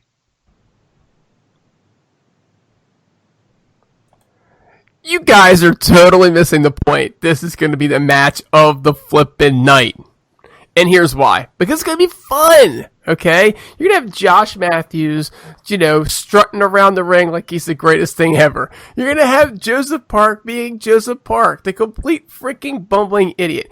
God only knows what JB is going to do. He'll probably be clueless, just trying to keep Joseph Park straight. And then there's Scott Steiner. Scott Steiner so doesn't fit into this match that he's going to make the whole thing work because he's just going to want to kill somebody, okay? And in the end, he'll probably kill Josh Matthews. This match is guaranteed to be a complete freaking train wreck. But you know what? It would be awesome to watch a train wreck, assuming there's nobody on board, folks, that happens right outside your door. Because just watching it and hearing the poosh would be freaking epic. And that's what this is going to be. This is going to be a fun match. This is definitely, FK9, you hit the nail on the head, going to be the match right before the main event. That has to be. Okay, they definitely need to cool the crowd off before that. It's not going to be a 5-star match. It is going to be a 5-star memorable match. All right, so bear in mind, Raven Effect, you want to know why we all want to talk about this match, because this is the match that makes you smile when you think about it. okay? This is the match with the most character and the best build. And that is why this will be the match of the night, but not for the reasons you typically pick a match of the night. It's a reason to order the damn pay-per-view. All right, question, because like I assumed this was a fake case, but I don't think that it is anymore now. Is this like officially the loser is not on the broadcast team anymore? Like, is that a thing now? Still, like it was kind of projected at the start, or is it just random? I don't remember them attaching any stipulations to this one. I think they're going to keep them. I think the whole purpose of this is that they can have an announce booth that doesn't get along, that's discombobulated, and they have a story behind it. I mean, to me, what they've done is they've actually explained why the announcers don't get along, and they're going to keep them together. It would make no sense to break them up now. They've got incredible chemistry at this point. They have the GOAT. It's the GOAT. Come on. And poor Pope. Poor Pope is going to have to still just be unsung hero if that's the case, and just actually focus on the actual wrestling matches. Pope's going back to pimping, Daddy. Yeah, they need to put him back in the ring, man. They get that money dropping when he comes down and everything else. Yeah, well, maybe the company has some money now with Anthem. Lord knows when Dixie and Gaburek were running the show, there was no money to rain down. But look, the last question I'm going to go to everyone here. When this is over with, do we want to see Scott Steiner stay around? And if so, what role? And I'll start with Brother Underscore. I mean, I don't see why it has to be a one and done for him. Use him as, supplemental talent. I don't think he's going to be your world heavyweight champion anytime soon. But there's no reason to just one and done and cut him out. Use him occasionally. Bring him in for a week and an appearance here and there. But keep him on a PPA deal. I'm okay with Steiner sticking around as long as he's only used occasionally and as long as he's used for stuff like this. I don't want to see him get pushed seriously, but if he's doing stuff like what he's doing now, I'm fine. Put him on commentary. Put him up there with Josh Matthews and Jeremy Borash. What the hell? Let's just make a four-man booth. He can call everyone fat asses. And I think they should make him CFO. He's got the math skills for it. He doesn't. 30-30. I had a 145.8% chance of winning. Put Scott Steiner on my TV screen any way possible. Don't put him in wrestling matches, but just put him on the TV screen and just keep giving us stuff that'll live on in the viral YouTube community forever. Just like the math promo, just like the fat asses, just like Scott Steiner, that episode they had him being the announcer, doing the announcing for the show. Give me Scott Steiner, but I don't want to see the guy wrestle every week, but I do want to see Scott Steiner. Keep him around, definitely. Hey, Kyle, could you imagine Scott Steiner doing backstage interviews? Exactly. All that stuff. That's gold, man. He is great television every time he's out there. I'm with it. Yeah, I agree. I don't want to see the guy go. I don't want to see him wrestle, really. I'm kind of shocked at suggestions out there. But, yeah, backstage interviews, commentary booth, bodyguard for someone like Eli Drake or something. I think that'd be gold. Keep Steiner around. Isn't he in an active lawsuit against the company? Wasn't that a thing just 6 to 12 months ago? Who wasn't in an active lawsuit with Dixie Carter? Oh. Seriously, who was not in a lawsuit with Dixie Carter last year? Ooh. Good call. Am I right? I have no idea. Right. That's why I'm asking. I think since Hogan and Bischoff are gone, he doesn't care. And him and Jared are super close, so that's why I assume he's cool with it. But, yeah, who knows? Maybe it's settlement in the lawsuit. All right, so let's move on here now. Ironically enough, the only person that didn't want to talk about the Scott Steiner match was Chef, and ironically enough, Chef was the only person that wanted to talk about this D'Angelo Williams Moose against Eli Drake and Chris Adonis match. What I kind of came to the conclusion originally was that since no one wanted it and everyone's talking there, I'll take this match and bite the bullet. Chef dropped out. I was going to put Hurls on this with me. Hurls dropped out. Hurls just kind of got it because he's Hurls. But look, I'll take this one real fast. We can move on. D'Angelo Williams really doesn't have the star power to gain a lot of pay-per-view buys, in my opinion. It's not like he's Tom Brady, Peyton Manning, Gronk, anything like that. Like maybe some hardcore University of Memphis people, maybe a couple of Panthers fans, and like maybe his family and friends might order it that they wouldn't have. I don't think he's really going to do much for them. I mean, he's bigger name than like Brandon Jacobs and maybe Bart Scott that have been in Impact, but I mean like Brian Urlacher, Pac-Man Jones at the time, Frank Wycheck, like they're all going to do bigger things. He won't do bigger than what they did for them. I don't see him risking injury too much and like ruining a chance to play this season. So it kind of worries me as to like how dedicated his performance might be. If he gets injured, it's likely going to be the end of his NFL career. And I do think that, after preseason injuries, rookies not penning out, some NFL teams going to call him this year. So, I mean, honestly, though, I mean, the only bright thing, like, he is a big wrestling fan, so I assume he's going to respect it and take it serious. And obviously, this is a guy that is a good athlete. I don't expect much out of this match in the least bit, especially with D'Angelo and with Chris Adonis out there. Let's just be honest. Like, the only thing I'm really nervous about, and I think a lot of people are nervous about, is Eli Drake eating the pin from this guy. But yeah, that's about it. Hopefully, it does a little bit better than it's expected. But yeah, I'm not beaming too much for this match. But props to Impact Wrestling for getting national, sports media exposure on that. So go ahead and move on to the next one. Let's see. We have a X Division Championship match. Low Key against Sanjay Dutt. 2 out of 3 falls match. Only thing I want to say real fast, like, remember, and we're just shitting on Gabirik, but remember back in like 2014 when all of a sudden we started getting like a shitload of 2 out of 3 falls matches all the time, when we had like not seen them in forever. And the way they would go is like there would be like 1 to 2 minutes into it and someone would get pinned faster than they've ever been pinned in their career. And then like a couple minutes later, the other pinfall would happen. And then it would be like a normal match, which a normal length match for John Gabirik would be like 5-6 minutes at that time. So you get Dixie promos in.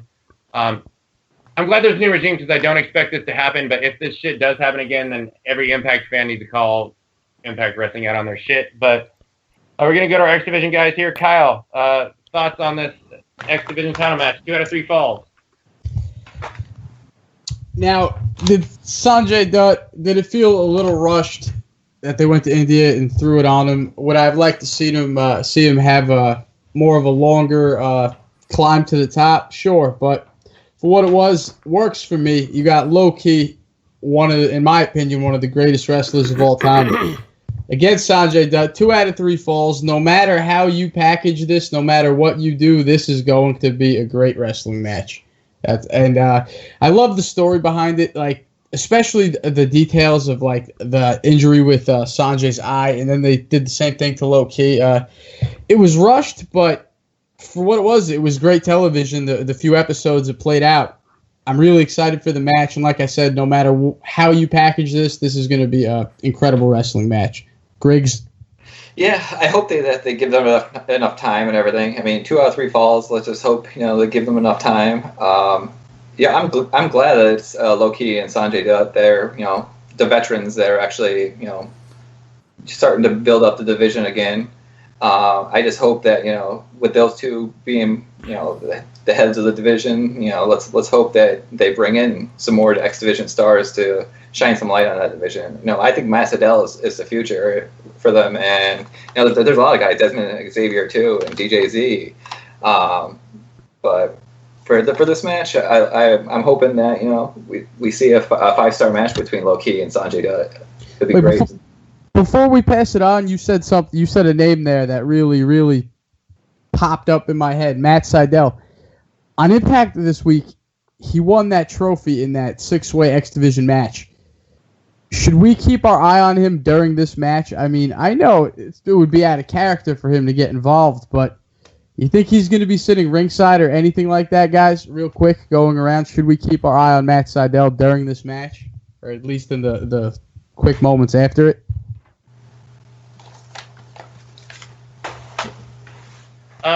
I don't know. I'm hoping Sydal's going to be in an X Division match prior, but I think that the direction they're going is going to be Matt Sydal and Low Key after this match, whether it's for the belt or not. I think there's clearly going to be something with Sydal and Low Key going forward.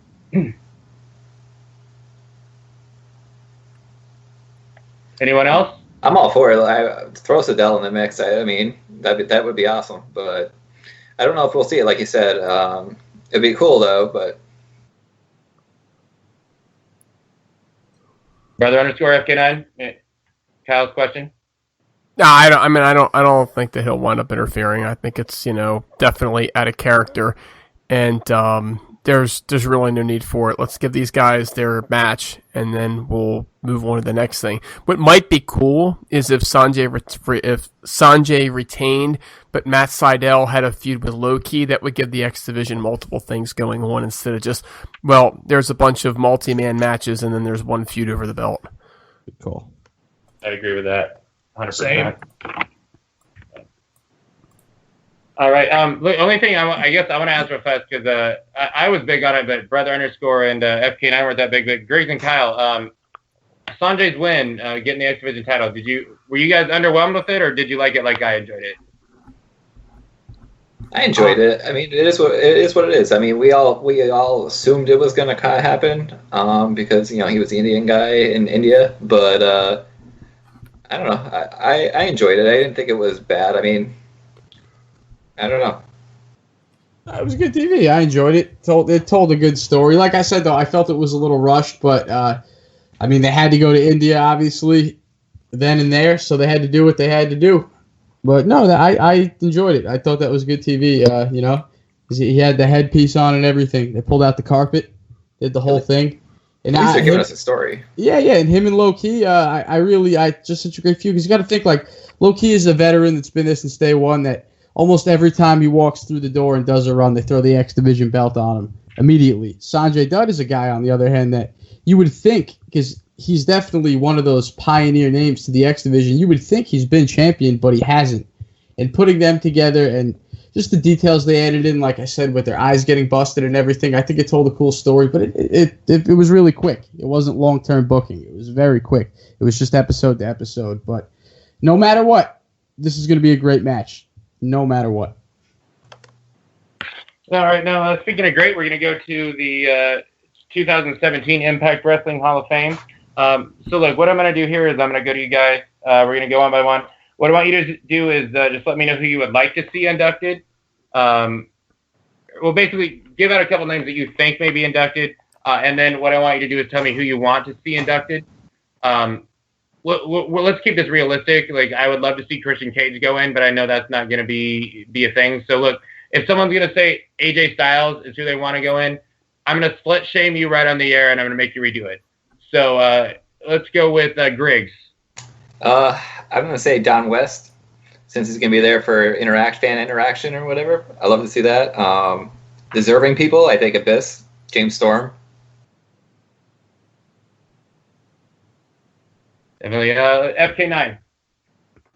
I think Abyss would be cool, just because I'd really like to see Joseph Park introduce him. I'm not sure how they could make that work, but it would be funny to see them try. Storyline-wise, I think James Storm would be really good. I think they could use that as some kind of impetus or storyline fuel to have him go after the World Championship, like I wanted to see them do like last year. But yeah, induct James Storm and then have him win the belt, win the world title at Bound for Glory. I think that'd make a really cool story. Kyle. I'm going to go with... I think Abyss is the good call. Abyss is a good call, but I heard the rumor. I think everybody heard the rumor about James Storm, and I just don't think it's the right time for him. It's not his time, but Abyss is a guy that I definitely think should be in the Hall of Fame. Him and his partner Jeremy Borash.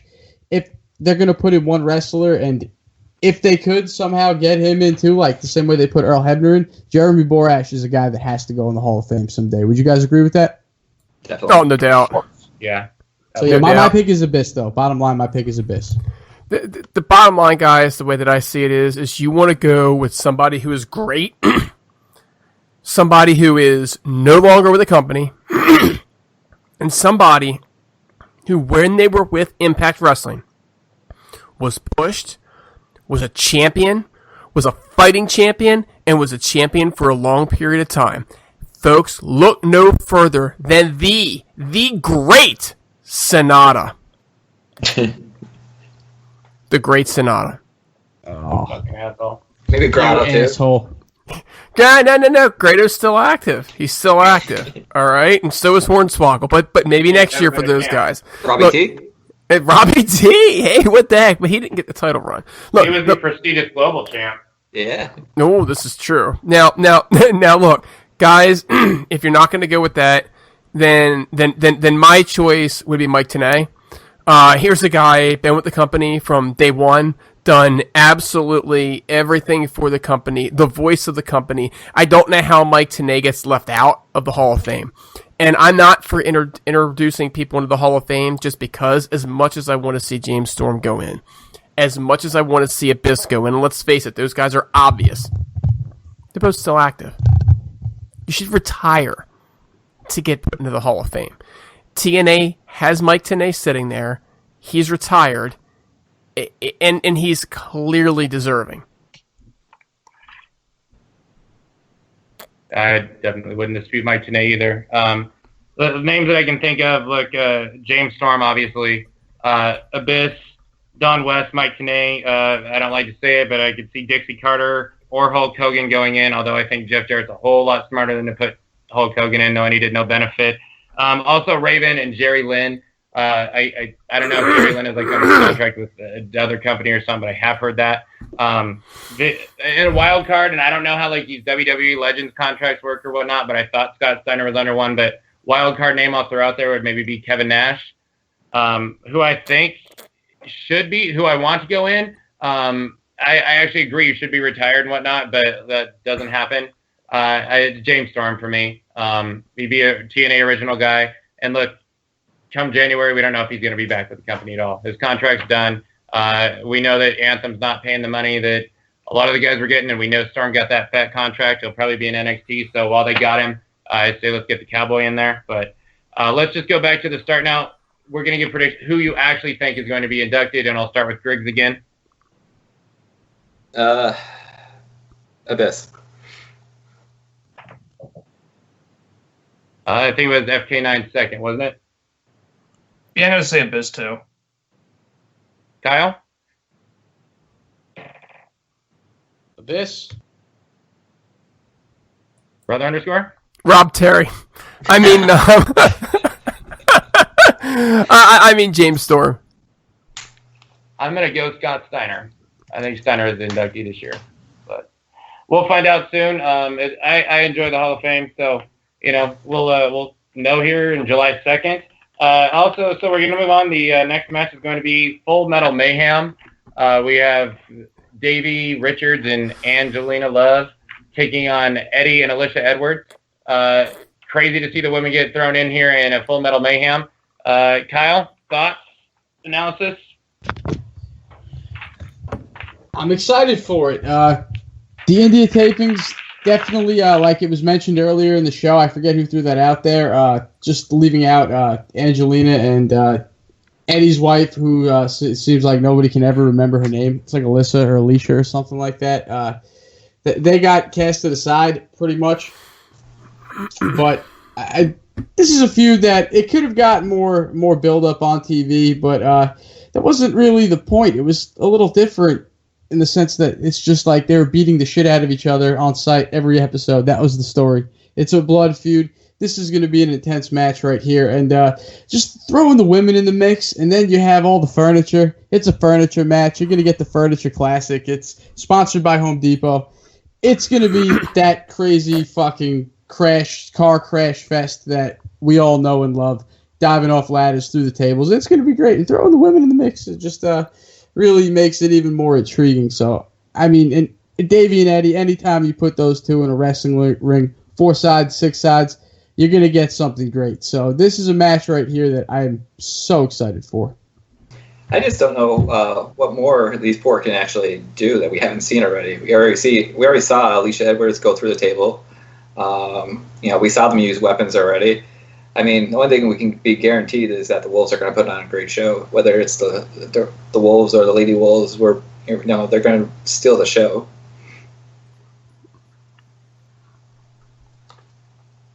Yeah, it's definitely a unique concept, and I'm interested to see where it goes. I think it is going to be a great match. Was there anything else you had on there, Griggs? No, I mean, we've seen them already in this type of match before. I mean, it wasn't all out, all the weapons. I think it was no DQ or something like that, and that's when the tables got involved. But it's going to be entertaining. It's going to be a good match to watch, and I think the feud between Davey and Eddie it's going to keep going. I second that too. So we're going to go from those women. We go to the next women. The Knockouts Championship, actually Knockouts versus GFW Women's Championship unification match. We've got Rosemary taking on Sienna. I am going to throw one thing out here. Just copyright this. I don't think it's going to happen, but when we did the last show, me and FK advertising, my brother _ wasn't there. And I feel like a possibility that may happen is we may see Allie cost Rosemary the match, and that may actually lead to the Rosemary and Allie feud from there. I just want to copyright and say it, like, in case it does happen. I don't think it's going to be the case in both FK and I agree, like, it's way too soon to start that. But, just for HeelCast benefit, we'll go there. Brother _ I know you wanted this one. Gave it to you. What you got on this one? Looking at this match, I think they're trying to find somebody credible to put in front of Rosemary right now. She's been so unbeatable for so long that really, as good as the division looks, it's just not deep enough to put with her. So they grabbed Sienna and they put her up. She's a bigger gal. She's athletic. She's very strong, and she's got a very strong personality to boot. It's a great match for Rosemary. And it's a great spot to put Sienna in. And it's title versus title, right? So that makes this match even more intriguing. Be nice to have seen a better build to this match. It seems fairly a random pairing almost. But I think a lot of good things could come out of this match, particularly if you think that, Laura Van Ness and Allie being involved in this gives us a lot of ways and a lot of directions to come out of this match with those four women. In the knockout division right now, we have this long-running storyline that has been going on for quite a while, months and months now, been logically built from one chapter to the next, that developed the babyface character in a nice, organic way that really paid off, got her incredibly over. Despite a few creative missteps along the way, it gradually built up to this crescendo where the plucky, lovable underdog now has to get revenge on the jerk-ass bully heel for all the crap she's done to her. And it's a more effective storyline than most of the angles the current writing team are working on right now. In fact, it's probably one of the best knockout storylines in a long time. But that storyline is Sienna versus Allie. And the Slammiversary match we're supposed to be building to is Sienna versus Rosemary. Therein lies the problem. I'm not sure why the writers have chosen to build it this way. But this whole title unification feud feels like a Sienna versus Allie feud that Rosemary was just randomly inserted into. For reasons that have not been explained yet. Now, I'm assuming Allie is going to play some type of pivotal role in this match. So I think it'll still work. But the fact that Rosemary seems to be taking a back seat in her own title feud is a big concern that I have right now. I think the saving grace in this has been the interaction between Rosemary and Allie, the two knockouts I was dying to see have a feud for over a year, but are now inexplicably buddies, which came out of nowhere, but it just works, and I'm loving it. Unfortunately, it feels like this new relationship, as wonderful as it is taking precedence over the feud, along with the unifying of along with the enmity between Sienna and Allie, and then you've got Sienna versus Rosemary coming in third. They got me with Allie and Rosemary, but this is not an effective way to build the title feud. And it's a real disservice to Sienna, and especially Rosemary, who deserves way better. And the writers needed to build up more heat than they have with this, because Rosemary and Sienna have had several matches since last year. I think some on Impact, some on One Night Onlys, and it's not exactly a new matchup right now, but it just doesn't seem like that's the priority to the writers at the moment. I don't know why. And I'm afraid it's going to end up hurting the match. Although I do agree they get enough elements going on here that they should give them a lot of different things they can do with it afterward. I wish the match had been built up better than it was. Yeah, I mean, he makes some good points, Efkin. I'm honestly, like, these are my two favorite knockouts. I like Ali a lot, too. I mean, I'm excited for this match. I hope they give it the right amount of time because the knockouts really haven't gotten the time they deserved, and they're really only using 4 right now, which kind of stinks, too. But, we'll see how it goes. We got prediction time coming up soon. Look, guys, July 2nd, 2017 is Slammiversary 15. It is also Raven Effect's 33rd birthday. Now, me being an Impact Wrestling nerd, when I heard that the James Storm and the EC3 feud was being teased, I saw this as kind of a birthday present for me if this was going to end up at Slammiversary. And when I heard that James Storm was going to take on Lashley for the TNA Championship, I felt even better it's going to be for the world title. However, that failed. The build-up to this has kind of been really lackluster. It's just EC3 whipping people randomly and James Storm not saying anything. And it's now a strap match, and I'm not a big fan of strap matches. That said, it's still EC3 and James Storm. These are my two guys, two of the best that there is. FK9, let's kick it to you on EC3 versus the Cowboy James Storm. This one's kind of inexplicable. You get two of the should-be top guys on your roster, two of the best talkers you're going to find anywhere, and they're not talking. They had a feud, then I thought it was over for a couple of weeks, and then they brought it back because they realized that these guys had nothing to do for Slammiversary, so let's throw them back together. But then the build-up has been so lazy on the writer's part. Let's just have EC3 whip somebody until James Storm comes out to stop him. Look, that's it? That's all you've got for these guys? Look, I like the feud. I love the idea of what these two can do together, but if the writers aren't terribly invested, and it seems like they're not, then there's only so excited I can be about it. I feel like both these guys are getting, not thrown under the bus, but they're just getting ignored. And once again, I don't get why. These are two of the guys you should be rolling with. It just makes no sense to me. And I want to be more excited for an EC3 James Storm feud, but right now it's like, can we give these guys more to work with? Please? You know what? I mean, that's some pretty good analysis right there, right? The bottom line is you nailed it in your first sentence. These are two of the best talkers anywhere. They have kind of been at each other's throats and kind of done everything. But they really haven't been head-to-head. They really haven't had the tag matches and the build-up. It's just been these two guys running around, beating on each other after somebody does something. And it's been very 80s-esque promo lead-up to this match. So on one hand, this should be the match that everybody wants to talk about. This should be the match that everybody is buying this pay-per-view for because it's EC3 and it's Cowboy James frickin' Storm. On the other hand, the build-up's been kind of lackluster. Both guys haven't come off as being as strong as you'd like to see them be. The bottom line, though, is this is still EC3, this is still James Storm, and I truly believe that these guys can and will deliver in this match. It's just a matter of how badly creative missed on what they could have had with this particular feud. It's something some of us have been looking forward to for a very, very long time. EC3 is like a drunk dad coming home, looking for dinner, pissed off, just whipping everybody with the belt left and right. Referees, wrestlers, nobody's safe from EC3's belt. Thank you, Kyle. Translators either, right? Oh, I forgot about that. That was another drunk dad whipping. Sorry if that provokes any feelings. I'm going to agree with Brother Underscore. Look, these guys, I still think they're gonna put on a great show. James Storm, it seems like he never really has a bad match, and he always comes through. And dude, EC3, like, people shit on EC3's wrestling ability sometimes. It's not the case. It's not the case at all. And especially like these kind of hardcore matches or gimmick matches, like EC3 always seems to really come through. They really should have given these guys a better shot and more build-up than what they have.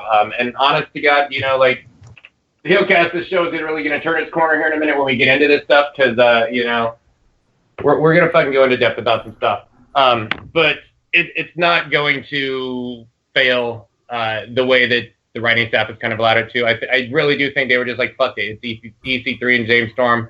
they'll get over. They'll make it work. And I think when it comes time to deliver, they will make it work. But we're going to move on. We have the main event.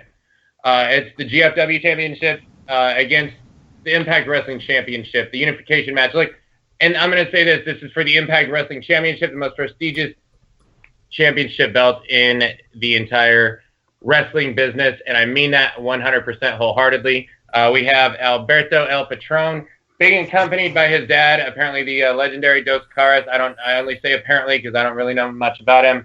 Taking on the Impact champion, Bobby Lashley. Now we're gonna have everyone talk on this, but I'm taking this in a different direction.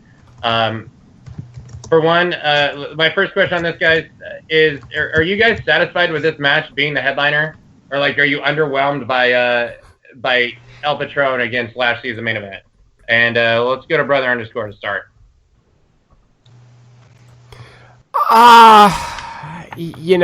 Let's face it. El Patron's been putting on some great matches.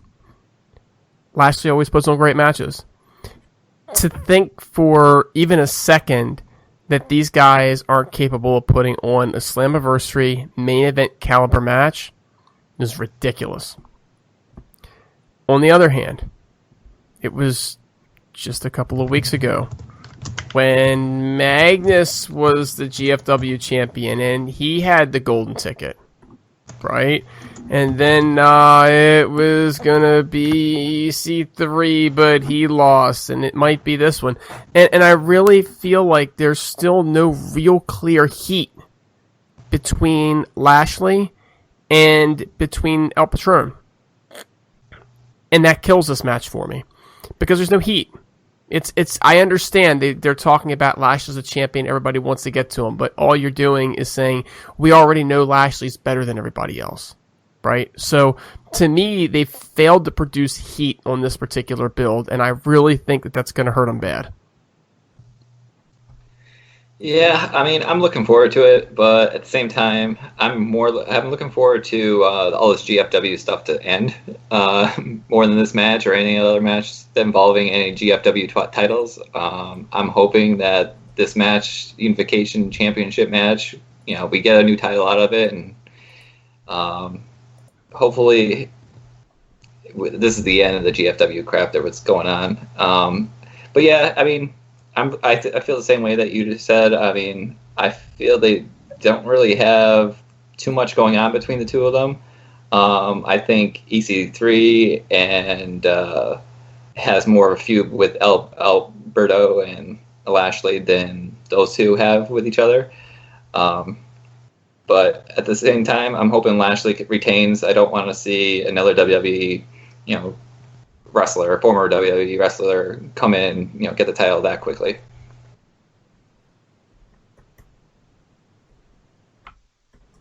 Kyle?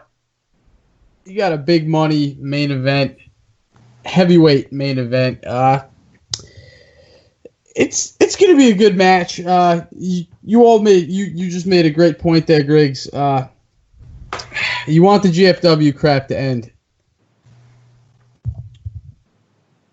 Yeah, definitely. Dude, I'm just spazzing out on this. I have nothing to say about this match. That's how bad it is. I'm sitting here trying to pull things out of my head, and I got nothing.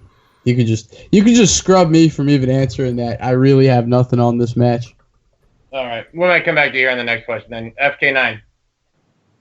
Brother _ really nailed it when he said there's no real genuine heat between these two guys. And the build-up certainly didn't help with that. You had Lashley off-screen for an extended period of time. I'm still not sure why. You had a weird winding road to setting this up to the point where I honestly thought the main event was going to be a King of the Mountain match because you had EC3 and James Storm and you're coming in and out of this scenario, and it was like, well, 5 different people. Magnus is in there, and then Matt Morgan, and where are they going with this? I don't know. And it turns out to be a one-on-one. After all that's done with, it didn't seem. It's a very ineffective way of building heat for this, and that's why we've got what we've got right now. Will it be a great match? I'm sure it'll be a great match. Lashley's at the top of this game. Patron has been delivering so far with the in-ring stuff. And there isn't a lot of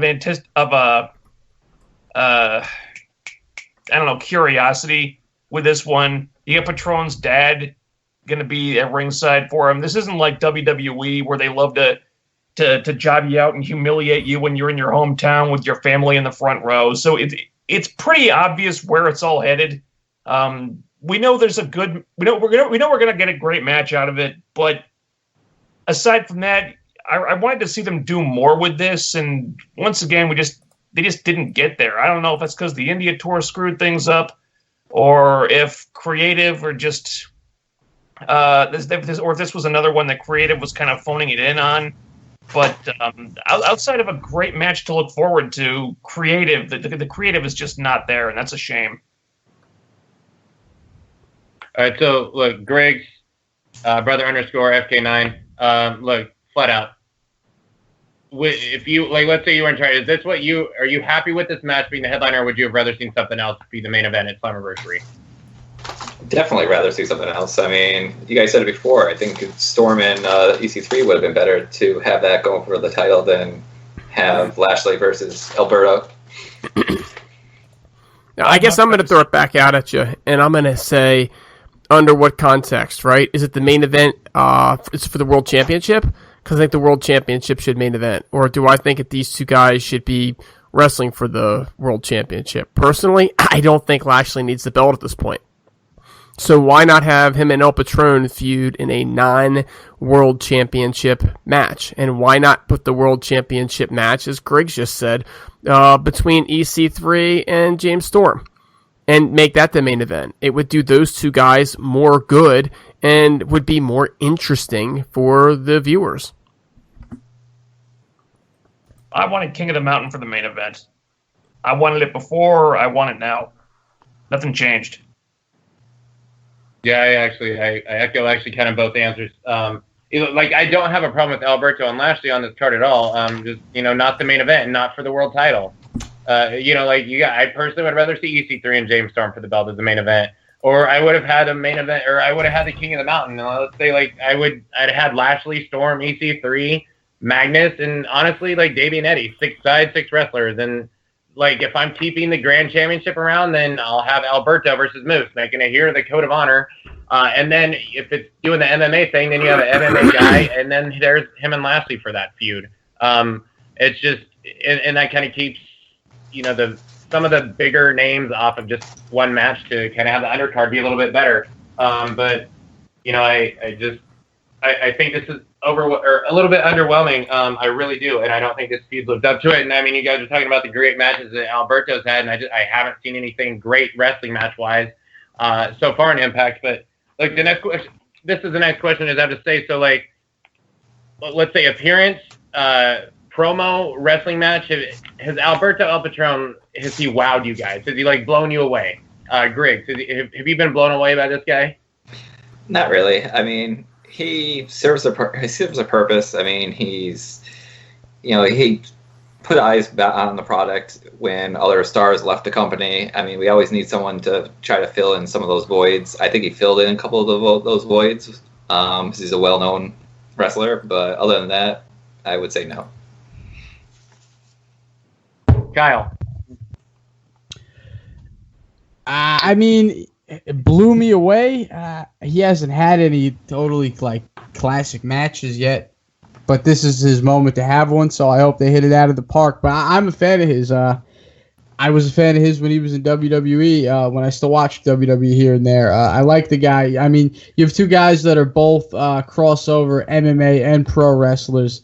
It's gonna be a big money main event, no matter how it goes. And with Alberto's family there, it's of course he's going to win, or there's going to be shenanigans and someone's going to come in at the end. But that's a different can of worms. But no, he hasn't wowed me yet. But this is his shot, dude. This is that big match, and I hope they do hit it out of the park. Brother underscore. Wowed me. I mean, I got to think about guys that wow me, right? Promo, appearance. It doesn't have to be a match, but appearance. his look? Does that blow you away? Is he kind of promo that's Well, that's just it. That's it. I have to ask myself, who does blow me away? It's like, oh man, that guy is just freaking off the charts, awesome. And I think EC3 and Storm are my guys, and I think everybody that listens to the shows knows that, right? So to say that he blows me away, that's kind of a loaded question, right? Because we already know he doesn't blow me away. The question is do I think that he is deserving to be in the spot that he's in? And I don't think he's done anything to make me say he's not deserving of that spot. I don't think that he's been a bad hand. I think he's done everything they've asked him to do, and I think he's done it all well. I think we all know, and I think this is what you're leading into, Raven Effect, that we'd rather see EC3 and James Storm, but we're not getting that, and I'm not going to hate on El Patron because we're getting him. I think he's doing a fine job. It's not necessarily where I'm going, but in a way, I'm kind of proving a point, but it's not necessarily where I'm going. It's up in discussion for this, because this is, I think, the hot topic. FK9, is the guy blowing you away at all? I would say that he has consistently performed at a high-quality level. Has he blown me away? Not exactly. Mostly because I already kind of knew what the guy was capable of from where I've seen him in other companies. This could be his time to blow me away, though. I mean, if he's going to do it, it'll be in a match with Lashley. Okay. Like, so it's going to be yes or no, but like, and we're not going to analyze his Lashley blown you guys away. Wowed you? Griggs, Lashley. Lashley? Yeah, I mean, I think so. I mean, he's a beast. I mean, he shows that he can handle any wrestler he's up against. I think they need to keep pushing him that way. He doesn't need the title, as Brother Underscore said, but they need to keep pushing him as that beast, that he can destroy anyone. He's in the prime of his career, without a doubt, in my mind. Brother Underscore FK, like Lashley blown you away at times, match, appearance. Like as me.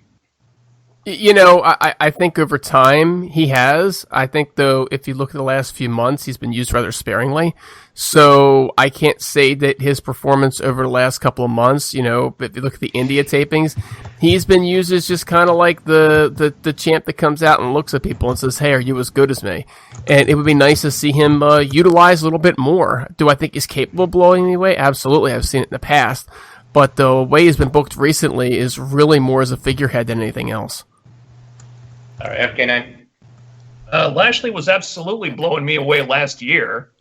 As far as this year, I would say no, through no fault of his own, just because the guy's practically disappeared for months on end. So I'm sure he's absolutely capable of blowing me away once again, but they got to give him something to work with in order to do that. And for the last little while, he just hasn't been getting it. Yeah, like Lashley's blown me away. His appearance, the dude is insane. Like the way he's built is insane. And he's had so many goddamn great matches over the past few years. Like I would say him and Moose have had some really good ones this year too. But yeah, he has blown me away in the past. And look, promo, wrestling match, even appearance for EC3. Like EC3 and James Storm have blown me away at times in the past. Anyone dispute that? I'm just gonna do that. Anyone dispute that? Not ever been blown away by either EC3 or James Storm before. Okay. Doesn't look like it. Doesn't look like anybody's disputing you. All right. That's okay. Look, my point, and I don't want anyone to think that I don't like El Patron. I do like him. He is dedicated to Impact. He's guaranteed this match is going to be great, and that's awesome. And I'll talk about this in a minute, but I don't fucking think that he should be in the spot right now, and I don't think he's doing enough. But okay, look, does anyone actually think that Lashley's going to win this match? Anyone? So just say yes if you do.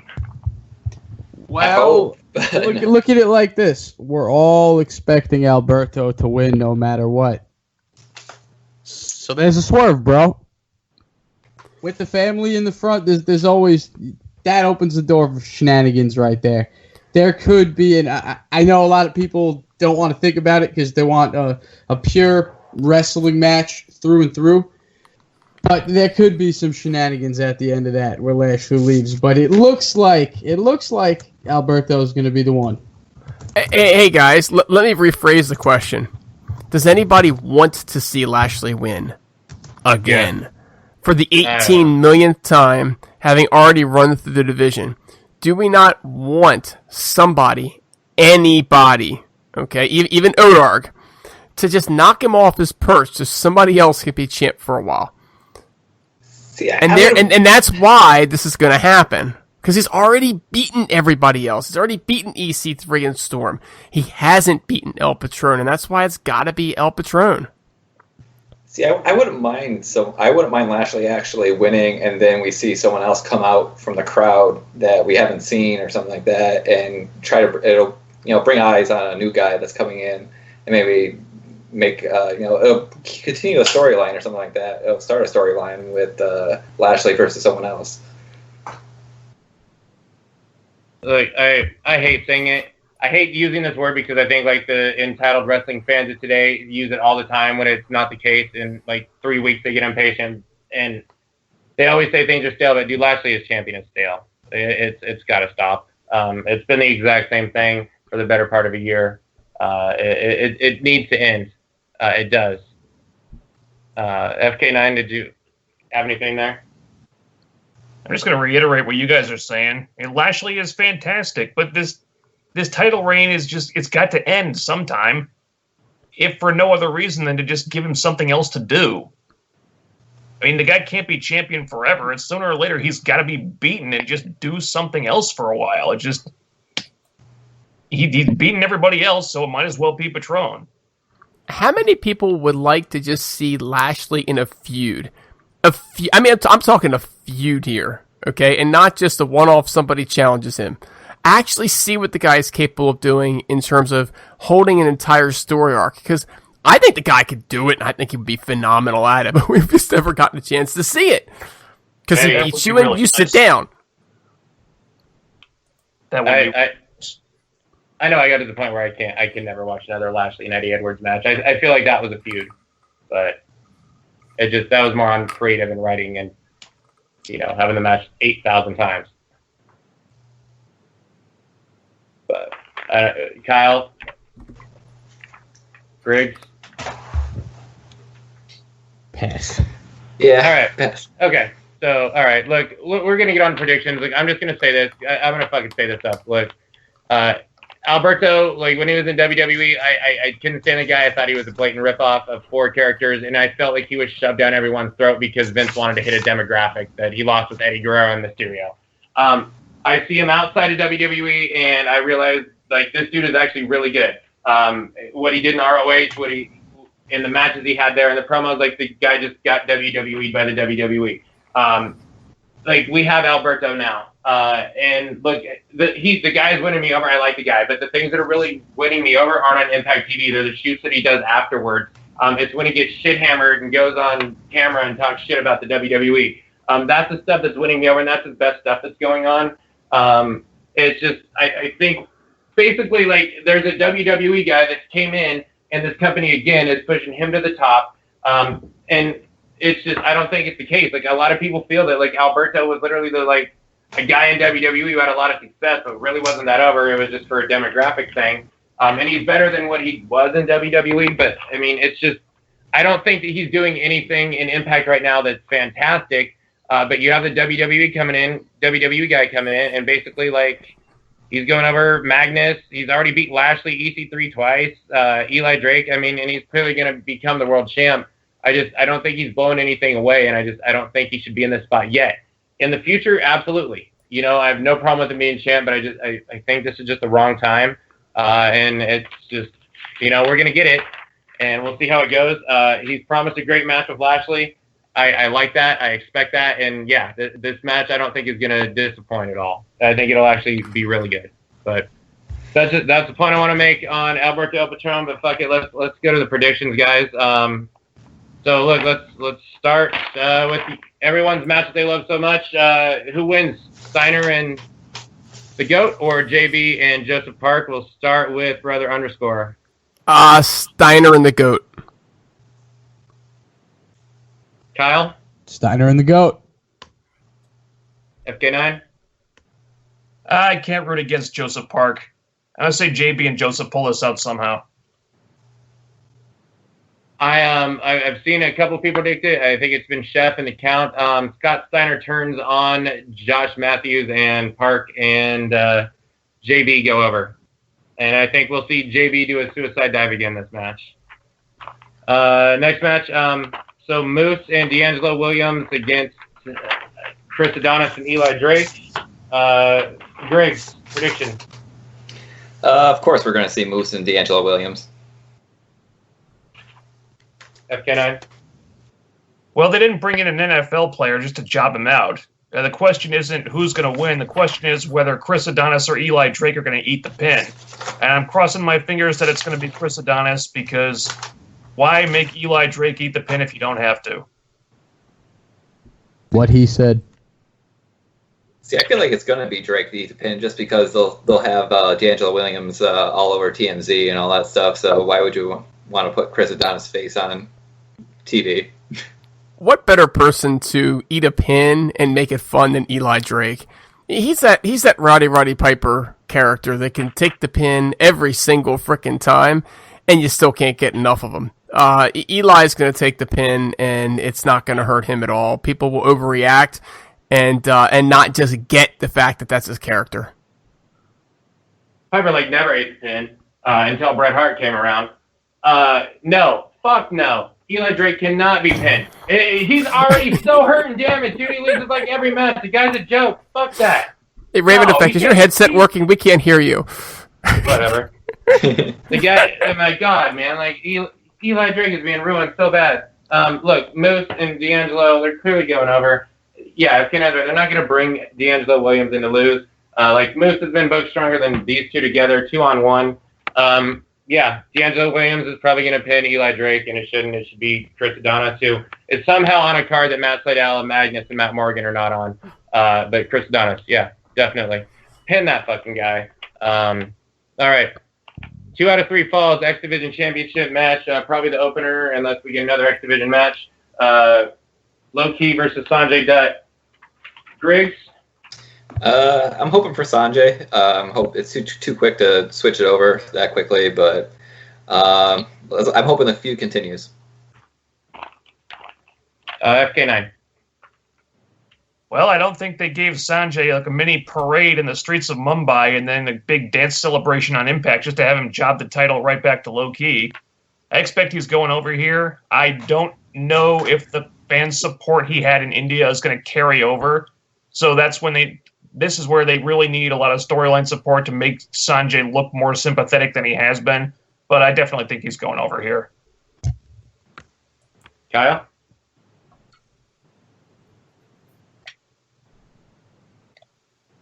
Oh, Kyle. Without a doubt, the mute button there. Without a doubt, Sanjay Dutt. And if Sanjay Dutt does lose this match, the feud is definitely going to continue, and he's definitely going to get it back. I don't see why they would do all that and then just take it right off of him at the pay-per-view just merely weeks later. It doesn't make any sense. Brother underscore? They say great minds think alike. Apparently, so do ours. What everybody else has said, I really have nothing new to add. They've said everything. So, clean sweep there for Sanjay Dutt from you guys? No one said Low Key. I'm picking Low Key. I don't necessarily like it. I would prefer to see Sanjay hold on, but look at where does this feud go from here if it's not together? Look, who's the number one contenders? Everyone is a face except for Trevor Lee. Matt Sydal, Desmond Xavier, DJZ, they're all face. Low Key's the heel. It's gonna be Matt Sydal and Low Key for the belt, I assume. I would rather see 2 feuds go, but that is the case. I'm going with Low Key. And I guess real quick, I'm assuming LAX is defending the tag team championship. Anyone expect LAX to lose? Nope. Nope. They got a lot more dominating to do, Daddy.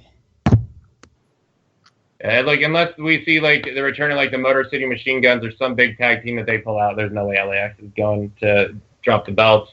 So we'll move on. Let's see. We've got Full Metal Mayhem, Davey and Angelina against Eddie and Alicia Edwards. We'll start with FK9.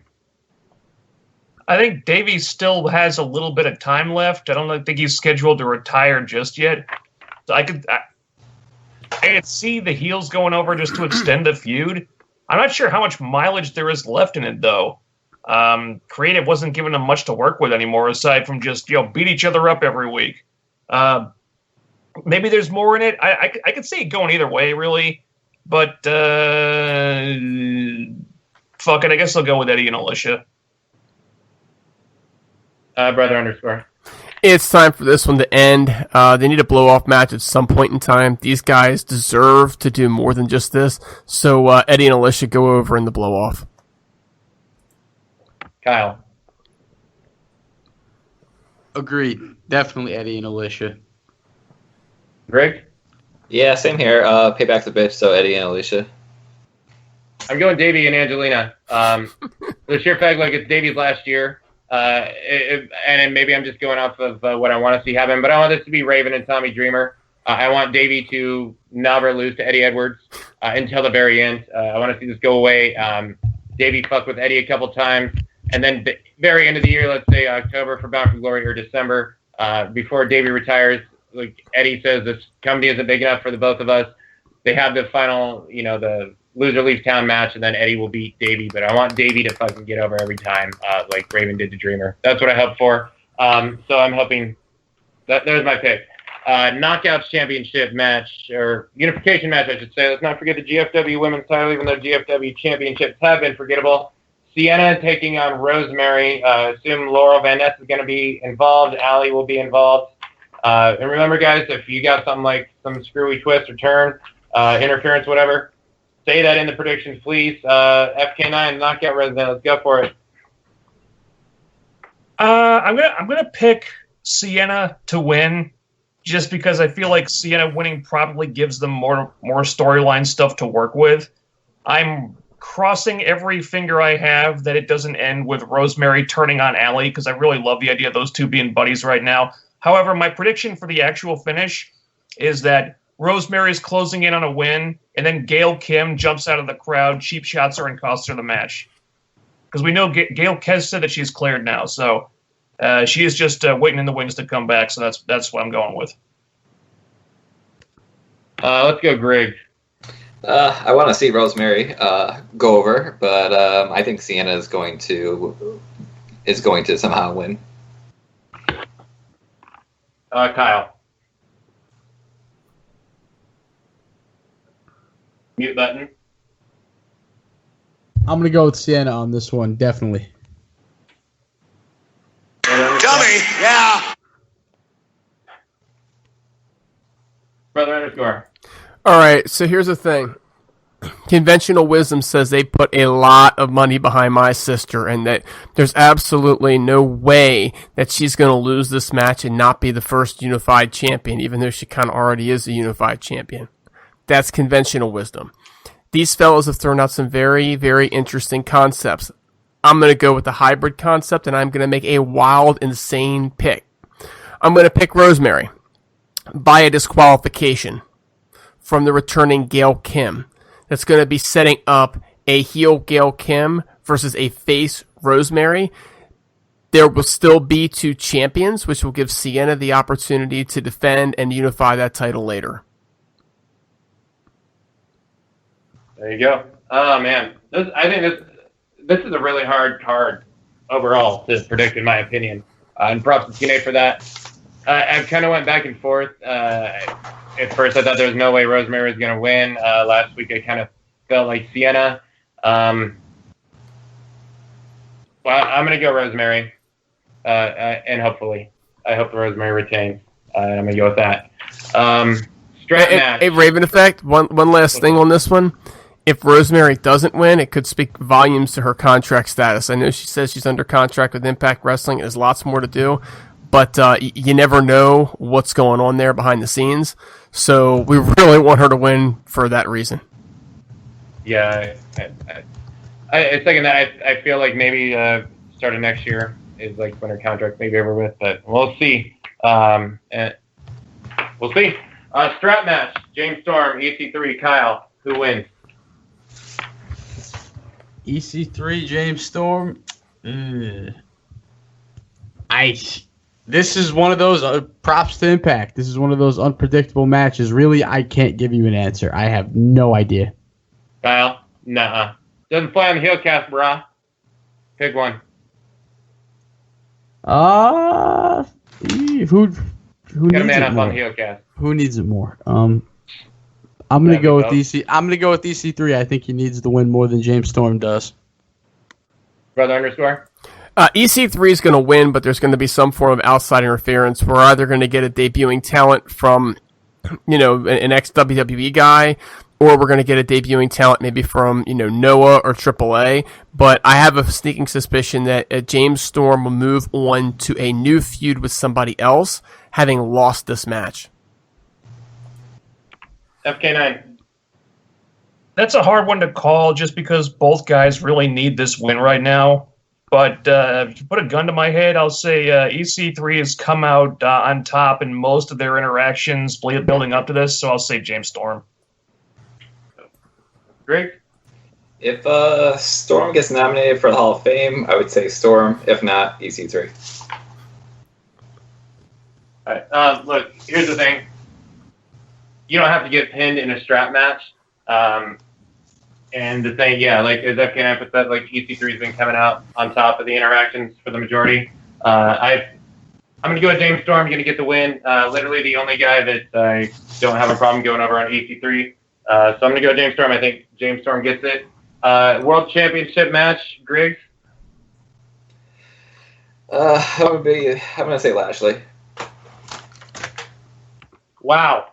I know. Everyone else is going to say Alberto, so that's why. FK? Patron. Brother underscore? Patron. Kyle? The real destroyer, Bobby Lashley. Wow, 2.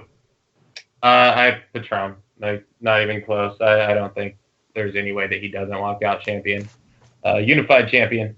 I don't know. I feel like this card, and props to TNA, I feel like this is a hard card to predict. There's a lot of matches on here that I just don't know. Do you guys agree? Or was it pretty easy for you? You feel like it's simple? It was hard for me, but not for that reason. To me, you look down the line, and the heels seem to be getting the better of the faces across the board, right? And so you want to pick the faces, and in the case of, Moose and D'Angelo Williams, the NFL star, so you kind of almost want to pick the face every time. So for me, it was trying to figure out at what point the faces are going to lose, right? And also, quite frankly, Raven Effect, this is a Jeff Jarrett booked event. There is going to be shenanigans. We have no idea what they are. And that's the wild card, folks. This is what you want to watch for in this show. Where are the shenanigans coming from? There's a lot of wild cards there. A lot of promotions that they're working with, and a lot of folks that could be showing up that we have no idea about. Or we could get Swoggle helping Lashley win. We could get that too. Oh my God. It's double J book of the show, so you never know what you're gonna get. Like you said, it could be anything. Don't rule out Shaquille O'Neal getting involved in something. True. That's true. Shaq and D'Angelo Williams in the same ring. They could put that on.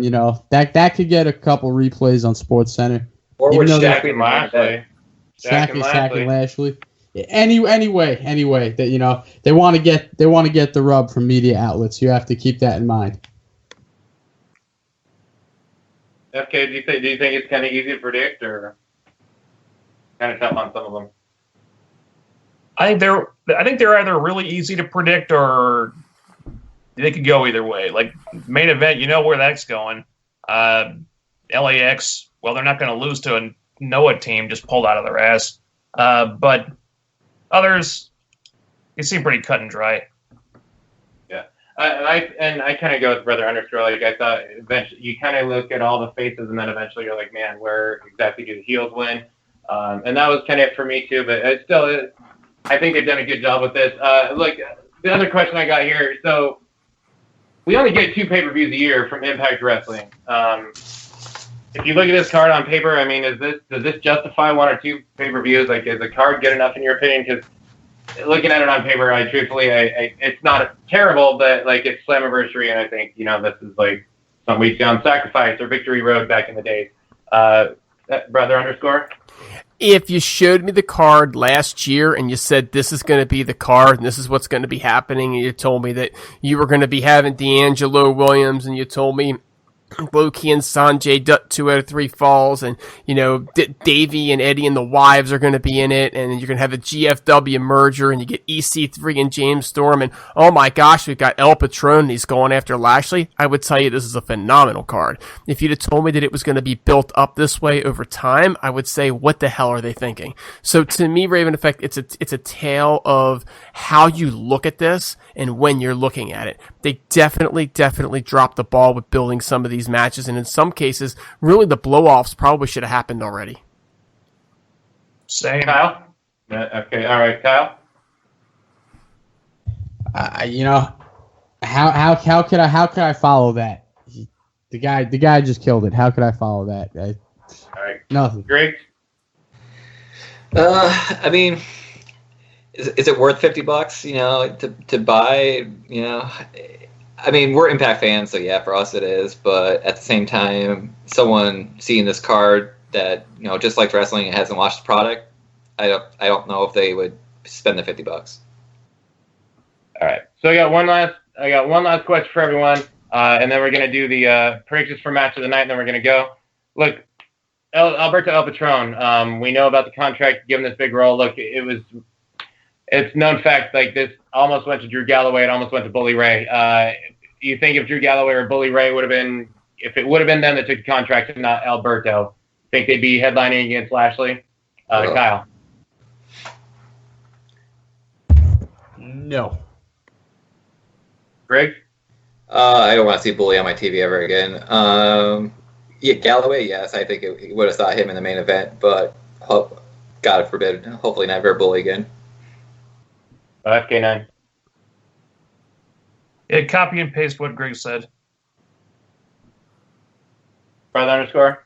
I'm tempted to copy and paste what Greg said, only to say that, Galloway versus Lashley again in the main event, again at Slammiversary. Now you show me that card, and it's like, wait a minute, I just saw that one this year. You know what I'm saying? So I'm not sure that would have been good for the card. As far as what I think would have happened, yeah, I actually do think so. I think if this was the role that was set in stone that they wanted to bring somebody in for, and God forbid it would have been Bully Ray, I would not have been here talking about it, because I echo those guys' sentiments. I don't ever want to see that bastard again. Karma, buddy. Karma. Bully versus Lashley just really get the fuck out of here. I can't say I agree. I can't say that I feel that would have happened. I'm just beating the whole WWE guy horse dead. But all right, fuck it. Match of the night, Kyle. Sorry, I gotta be that guy. JB and Joseph Park versus Scott Steiner and the GOAT. Okay. That's ballsy, Kyle. I'll give it to you. I'll give you props. FK9, match of the night. Yeah, damn, Kyle kind of stole my thunder. I was gonna say the same thing. Wow, you two. All right. With the Ryback interference. All right, Brother. fuck it. You know what? I'll go with the mixed tag Full Metal Mayhem just to be different. There you go. Brother underscore. You really want to go to me on this one? My favorite match is definitely going to be the Park match, right? At the same point in time, guys, I'm going to go in a different direction. I'm going to say EC3 versus James Storm tears the house down. Little worried about the Wives in the Full Metal Mayhem match. I think without them, for sure. But we'll take EC3 and Storm in that strap match. Greg, don't let me down, buddy. I'm going to say a low-key and Sanjay. I mean, they already went so far as an eye for an eye, so let's see what else they can do. Yeah, I'm conflicted. I think it's either going to be Sanjay and low-key or the Full Metal Mayhem match. I'll give a wild card with Patron and Lashley with the stuff that El Patron's saying. Maybe they're going to tear it up and blow it down. Look, last thing here, guys.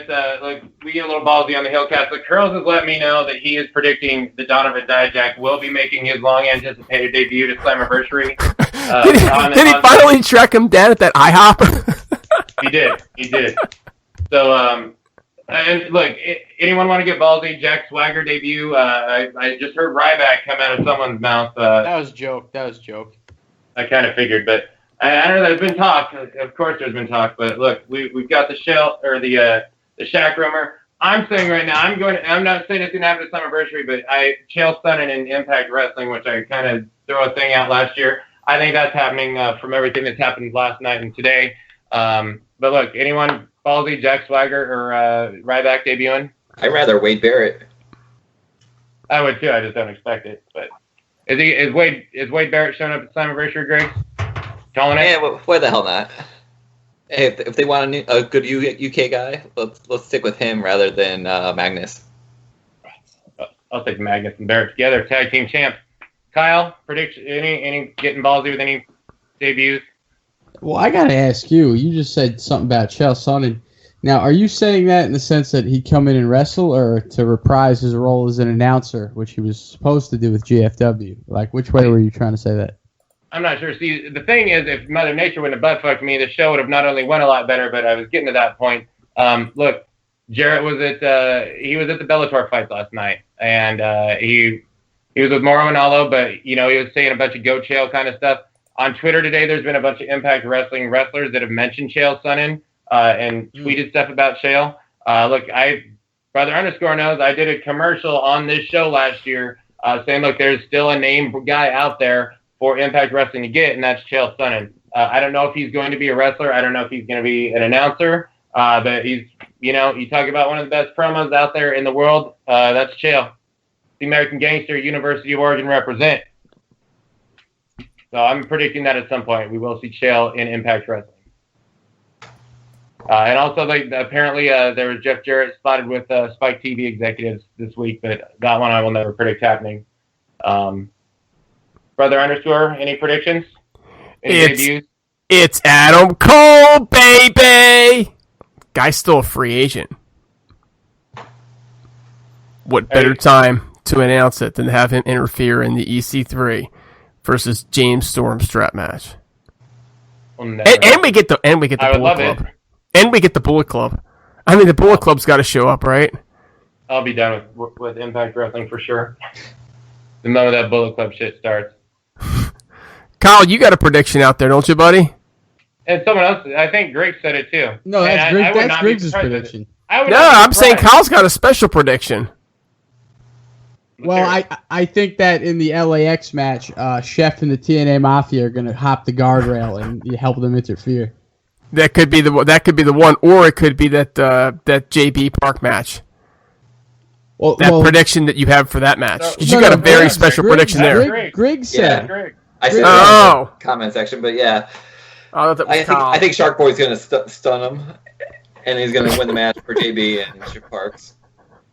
I like the way you said he's going to stun him. That was awesome. Yeah, he should clear the ring like Stone Cold would do in like the Attitude Era, hit his music, have him come out, stun everybody, including Steiner, beer bash celebration. Can you imagine Steiner selling that? That'd be great. I would not be surprised if Shark Boy with Josh Matthews. Not at all. Not at all. And I would love it. I would love it. FK9, getting ballsy, any debuts, anything like that show up, any wild shit happen? I'm going to predict that there are no debuts. That's too safe, man. That's too safe. Dude, they had tons of debuts for weeks and weeks when the new regime took over. They got to stop debuting people and just focus on the people they have. Is it likely? No. There'll probably be somebody showing up, but I'm gonna take the road less traveled on this one. Well, we'll have some Noah and AAA or Crash guys debut. It sounded like from what Jarrett said. Okay. I saw something bring up Ryback. I'm not gonna buy into the Ryback thing helping, and I fucking hope to God that they don't put Ryback towards the main event or with Lashley. Ryback sucks. Part of me thinks Jack Swagger may show up, but I don't think it will be at Slammiversary. It might be at the taping. Him and Dirty Dutch got that relationship. I know this is right around the time. Rey Mysterio, doubtful, but could be possible at some point. I'd like to see John Morrison show up, but doubtful as well. I don't know how that AAA thing goes, but look, I think that wraps it up. The show is not as good as I wanted it to be, everyone. Let's admit that to HeelCast Nation, but anyone have one last thing they want to add or anything they need to add? Slammiversary wrap up, preview show? I'm going to take that as a no. Look, HeelCast Nation, check us out. We're going to be recording tomorrow. The show's going to be really good. Fucking do not miss that. Impact Head this week. And then the review show after Slammiversary with myself, FK9, and BQ. And look, watch Slammiversary. We said this all last year. We're going to say it again. Pay your money. Support Impact Wrestling. Don't stream it like an asshole. Pay your money. Support Impact Wrestling. Watch Slammiversary. Have a good time. 15 years of TNA Impact Wrestling. Love it. HeelCast Nation, we are out. I am Raven Effects. Thank you for the entire panel. Special thanks to Griggs for finally coming back. Have a great night.